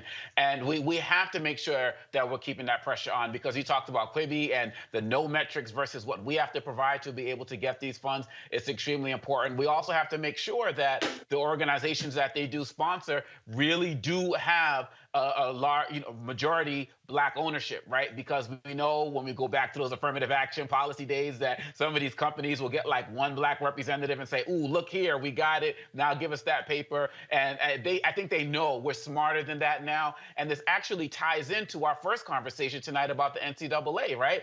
People understanding Black power, people understanding what we do, what we can do economically, and that needs to be rewarded. And it's becoming from the efforts that you all have put in. So this is good. Like you said, this is a floor, and we need to keep that pressure up. And look, it's about, we are Black folks who drop money. We invest money. We sit here and we spend money. That's what we do. This is called return on investment. And so And I love these people, folks who say, well, man, you calling folks out so you can get paid. Yeah. And guess what? It also means so I can hire more people. That's right. That's what it means. I can hire more producers, more digital editors. I can have more shows. We can travel more. We can do this. That's, yeah. Because you know what? I don't see none of these folks bitching about Fox News with $1.5 billion profit. CNN getting $1 billion profit. Y'all, I ain't say revenue. Profit. I even had some black people, Michael. I had some fools on Twitter saying, Roland, why you running these Nina Turner ads? Because she paid for them. Like, I'm trying to understand, why does ABC, NBC, CBS, Fox, MSNBC, CNN, why all of them get to run ads, but I can't? Why is it that they get to get paid, but I can't? And then they were like, well, the woman who's running against Nina, will you run her ads if she pay for them? This ain't hard. CNN runs Democrat ads, Republican ads. Would I run Republican ads? Yeah. Check clear. Y'all, this is a media company. Our job is to run it like a company. This ain't charity. This is not a foundation. So don't come to me with your charity dollars. Come to me with 6 and 7 figures. That's how we are able to grow, Michael. This is business. And the same thing goes for the Democratic Party, the Democratic Governors Association, and the DSCC, and the DCCC. Y'all gonna be one folks vote next year. I'm expecting, let me put it on the table right now, Michael. From the DSCC, I'm expecting money from Ohio, North Carolina, Florida, Pennsylvania, Wisconsin. Yeah, that's what I'm expecting. You damn right I am. Well, just like I'm sure the Lincoln Project ran a lot of ads on your platform. Nah, we were running. Lincoln Project going to cut a check. I'm sorry, what'd you say? They're going to have to cut a check. I thought those. Oh, so those were not paid ads? No, we were talking about those, but they're going to have to be cutting a check too. Absolutely. I think, and some of these people that are on Twitter that, always have something to say to you, they're all the same people. And then, just for whatever reason, have an issue with your show and your success. And, that in my book is called hating. So, obviously the haters will hate, but you're exactly right. Darn right, you're calling people out, and that's what you're in business for. So I don't take any umbrage for what you say. Well, here's the deal. We don't want to have to call people out. We don't look. I didn't want to have to sit here and call out Speaker Nancy Pelosi and her staff. Mm-hmm. But when your ass can't find 20 minutes, 10 minutes, 5 minutes in almost a whole year, yeah, we got a problem. And I don't know of an NMPA interview she's done. I don't know an interview she's done with April Ryan. I don't know of an interview she's done with other black radio. So what that tells me is, if y'all ain't talking to no black people, we got a problem. And see, that's the thing here. Look, if I'm getting nothing today, and I got nothing last week, what says I'm going to get something next week? No. We got to call folks out. If people need to watch it, I'm going to have to understand the principles of business. Black people have been shut out of the process for decades and centuries. King wrote his book, Why We Can't Wait. Y'all, and I said this, I'm 52. I'll be 53 in November. I ain't trying to wait 5 years, 4 years, 3 years. I'm trying to get paid right now. Because we got to break this cabal. Because there's a 15, 18, 20-year-old brother or sister out there who wants to do this in the future. and they should not be fighting for 1% and 2% in 10, 20, 30 years. Final comment, go ahead. Yeah, you're absolutely right. And when you talk about Speaker Pelosi, and like, if you're going to be up there and celebrate people like John Lewis and wear the kente cloth and all of these other sing, lift up your voice and sing. Yeah, right. You know, and happy Kwanzaa this and all of that. You got to support the platforms that he supported and the like. And so we have to fight for this. This day of the happy to be here. Look, all of these other networks, you know, Ted Turner built the network, built an empire. This is where it starts. We can't just keep focusing on what the end product looks like. We got to be part of this from the ground up. And like you said, don't want to wait 5 years. Shoot, we don't want to wait 5 months. And look, we got other people coming up, journalism students, other people who want to build these empires. And we have to do the work now for a better tomorrow. It worked for other groups who do it. Why not for us? Forget this happy to be here, just happy to be on a network. Build our own. We come from a history of people who've done that, and we have to do this in this so important media space, this global media market. We have to do that. We have no choice. Hey, all y'all companies making announcements, I need to see checks being written, direct deposits made. That's how I will judge you. I said to General Motors, I will praise y'all when I see checks written. I can praise Coca-Cola because I've seen the check written. The rest of y'all I met with, I ain't seen a check yet. That's why I got to keep asking folks to give to our show. I should not. Y'all don't see Fox News asking folks to donate because you know why? They get subscription fees. They get advertising fees. Nah, that day is over. So, great announcement by Coca-Cola. I want to see more companies stepping up as well. All right, y'all, time fit, live, win.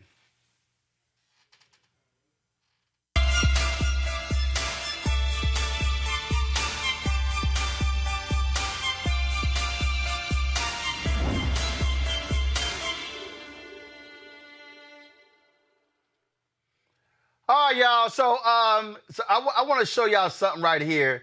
This is too funny. So you know Anthony Anderson, he been working out. They all part of the Will Smith Big Willie Challenge.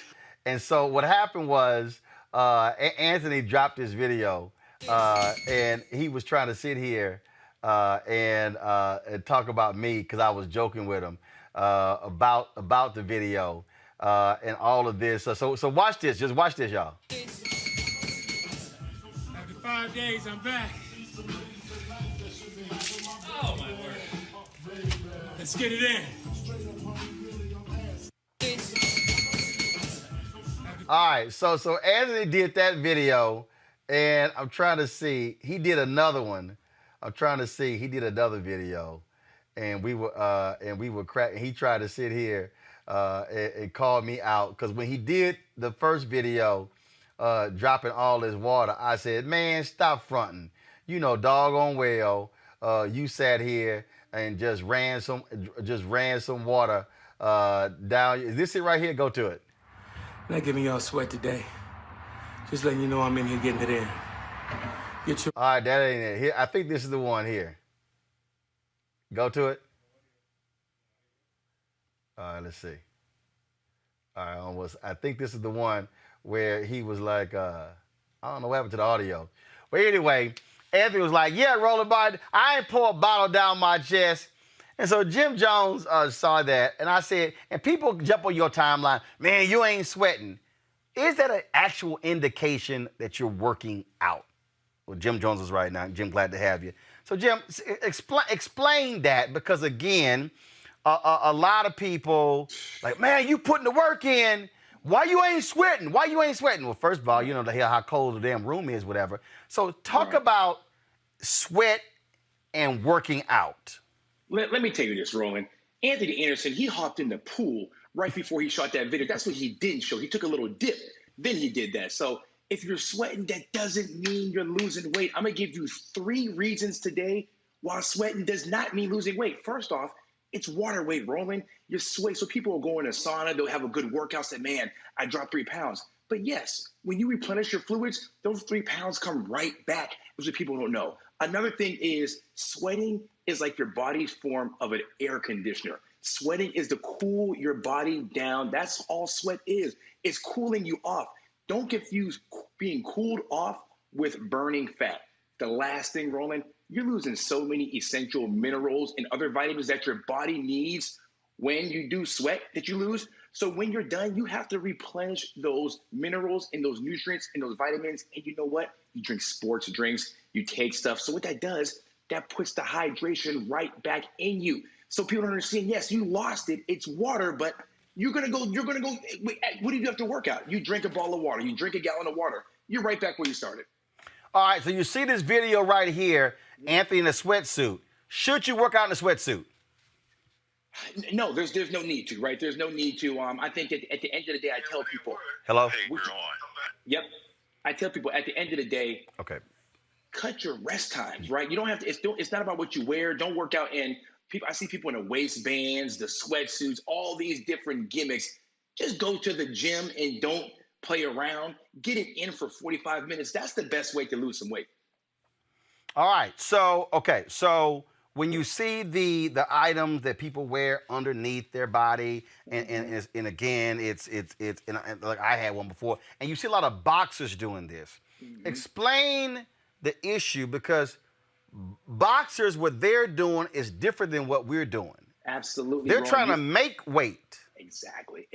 Exactly. You nailed it. You nailed it, Roland. Unless you're working out for a fight in Vegas, which most 99% of people aren't, you don't have to do that. Boxers are trying to get down to their fight weight before the fight, so they have to drop that water. They drop that water and they don't for that check. It.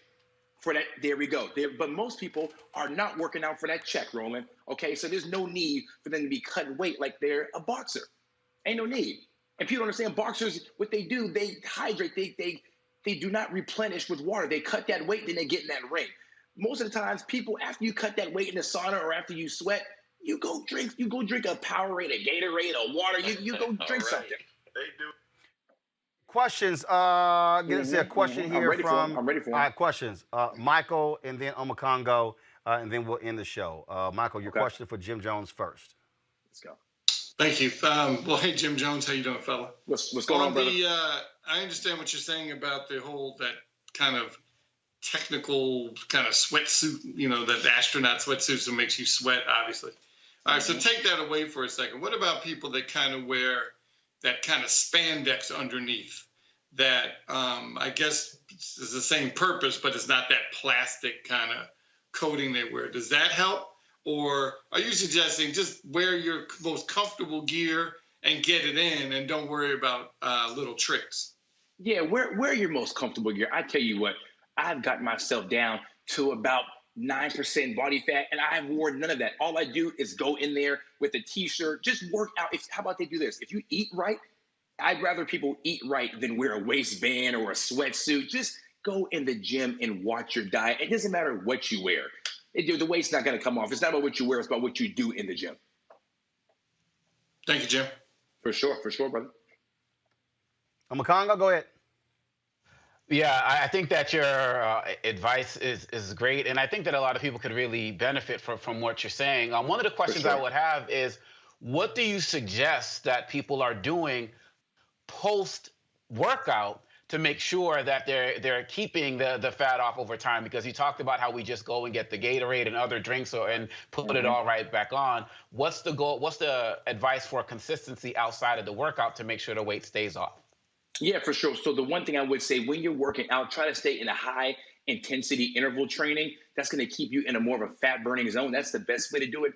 And when you do leave the gym, you can go, you can drink, you're supposed to drink your water. What I'm saying is, let's lose real fat, not the water weight, right? Let's not fall in love with just, I lost 4 pounds after I hit the sauna, or after I had all this sweat. That's a very, very tricky 4 pounds. It's not real. It's fake. Let's lose the real weight. Let's watch our diet. Let's tighten up the food, and let's work out consistently. And then the weight will stay off. Then you won't have to worry about going and drinking a smart water. Then the weight's right back again. So yeah, those are what we got to worry about. They keep the true weight off. It's fool's gold. That sweat is fool's gold. I'm telling you. All right then. All right, Jim Jonez, we still appreciate it. Thanks a lot. For sure. They can find me GYMJONEZ. All right, then. Let me thank Congo, Michael, for joining me on the show. Juliana as well. Folks, if y'all want to support Roland Martin Unfiltered, please do so by joining our Bring the Funk fan club. Every dollar you give goes to support this show. Cash App, $RM Unfiltered, Venmo.com/RM Unfiltered, PayPal.me/R Martin Unfiltered, Zelle, Roland at RolandSMartin.com, Roland at RolandMartinUnfiltered.com. All right, folks, just a couple more weeks and we're in the old office space and we go to our new office space. I can't wait to broadcast from there. I'll see you guys tomorrow right here on Roland Martin Unfiltered from Los Angeles, where I'll be attending the Paul Mooney Memorial Service and we'll be live streaming that on Wednesday. I'll see y'all from LA tomorrow.